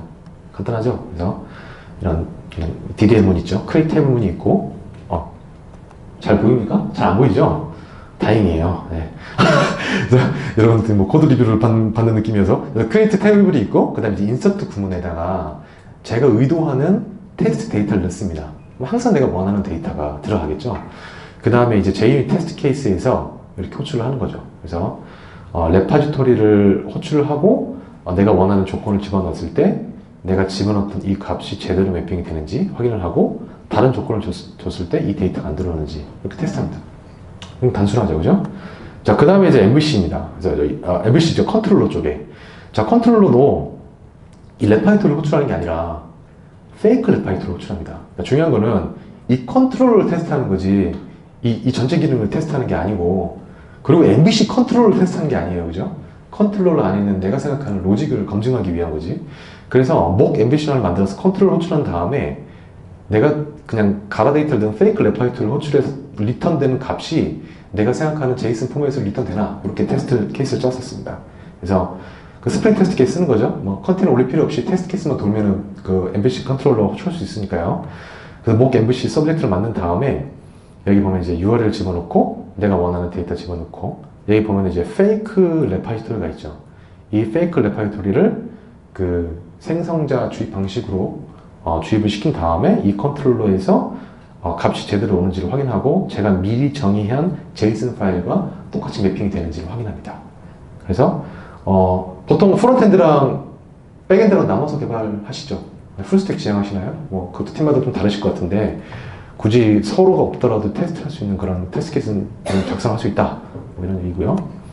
그 다음에 이제 실은 저는 백엔드 쪽이라 프론트엔드를 잘 몰라요, 솔직히 말씀드리자면. 근데 개발자 저밖에 없는데 어쩔 수 없지 않습니까? 그래서 했는데, 이게 재밌는 게 뭐냐면, 중요한 게 뭐냐면 이 뷰단 데이터 로딩하는 부분하고 이벤트 발생하는 거를 완전히 끊는 거예요. 그래서 어떻게 하냐면, 이건 백본 뷰인데 그 스프링 캠프 가서 이제 RX 많이 보시고 아마 쓰시는 분도 계실 것 같은데, 이게 이제 옵저버블입니다, 이 스토어가. 이게 지금 그 페이스북의 플럭스 아키텍처거든요. 그래서 이 스토어의 이 자바스크립트는 오브젝트예요. 이 값이 바뀌면 화면 렌더링이 끝입니다. 그러면 테스트 케이스 어떻게 짜냐면 자스민에서 요 스토어에 있는 값을 바꾸면 화면이 바뀌었나? 이렇게 테스트하면 돼요. 근데 대신 이벤트 같은 거 있잖아요. 버튼 누르고 이런 것들은 이거 바로 다음에 설명드릴게요. 그러니까 버튼 눌러서 다음 화면으로 전환되는 거를 확인하는 게 아니라 그냥 이 값이 바뀌면 이게 옵저버블이니까 서브스크라이브 하고 있는 메소드를 통해서 이 데이터가 바뀌었을 때 화면이 전환되는지를 확인하는 거예요. 그래서 테스트 케이스를 보면은 이게 백본 뷰 자바스크립트 파일이에요. 그래서 이걸 이제 객체를 만들 때 여기 인자값에다가 자바스크립트 오브젝트에 테스트 데이터를 삽입을 합니다. 그러고 나서 이게 지금 삽입한 것 자체가 데이터가 이제 집어넣은 거죠. 그러면 화면에 이런 h1 태그에 요 값이 있는지, h1 태그 텍스트의 값이 1인지, 내지는 이 점 템퍼레이처라는 클래스, 그러니까 그 CSS 도트리를 이제 쭉 HTML 도트리를 쭉 분석을 하는 거죠. 그래서 거기에 있는 텍스트 값이 900.0도시인지, 이 900은 이 데이터입니다. 그죠? 실제로 DB에 가서 온 데이터를 보는 게 아니라 내가 의도한 데이터를 집어넣고 테스트를 하는 케이스가 있는 거죠. 근데 이벤트는 어떻게 하냐면, 이 뷰가 이벤트를 발생하면 이벤트의 역할은 뭐냐면 데이터를 바꾸고 끝이에요. 두 개가 나눠지는 겁니다. 화면에 보여주는 부분하고 데이터 바뀌는 부분하고. 그래서 이 테스트 케이스는 그래서 어떤 이벤트를 발생을 시킨 다음에 이 스토어의 값이 바뀌어서 서브스크라이브 하고 있는 메소드가 호출이 됐는지만 확인합니다. 그죠? 의존성이 없는 거예요, 양쪽이. 그래서 여기 보면, 여기 위는 똑같아요. 근데 보시면, 자스민에 보면, 자스민도 그 피버탈 랩스의 그 프론트엔드 쪽 그 자바스크립트 테스트 프레임워크이거든요. 그거 되게 괜찮아요. 모카, 이런 거 되게 많은데, 되게 세팅하는 것도 되게 단순하고, 일단 피버탈 애들이 계속 관리를 하기 때문에 저는 자스민이 제일 편한 것 같아요. 현존하고 있는 그 프레임워크 중에. 근데 보면은 스파이 객체가 있어요. 스파이 객체 하나 만든 다음에 이 버튼 클릭 옵저버블에다가 서브스크라이브를 시킵니다. 이 객체를 서브스크라이브를 해놓고 나서 이 버튼 자체 클릭을 해버리죠. 클릭 이벤트를 발생시킵니다. 그 다음에 이 서브스크라이브 하고 있는 이 onNext 객체가 호출이 됐는지를 확인하는 테스트 케이스였어요. 네. 그래서 프론트엔드조차도 다이렉트 테스트 케이스 할 수 있다는 거 말씀드리고 싶고, 자, 단위 테스트만 할 수 없잖아요. 이번에는 이제 풀 인터그레이트 테스트를 합니다. 그래서 이것도 이제 자스민 스펙하고 그 웹드라이브 IO를 썼는데, 보시면 아까 전에 인수 테스트 조건이 있다고 말씀드렸잖아요. 그런 것들이 여기 이제 들어가는 거예요. 그래서 보면 이게 이제 반응형 웹이었기 때문에 실제로 웹브라우저에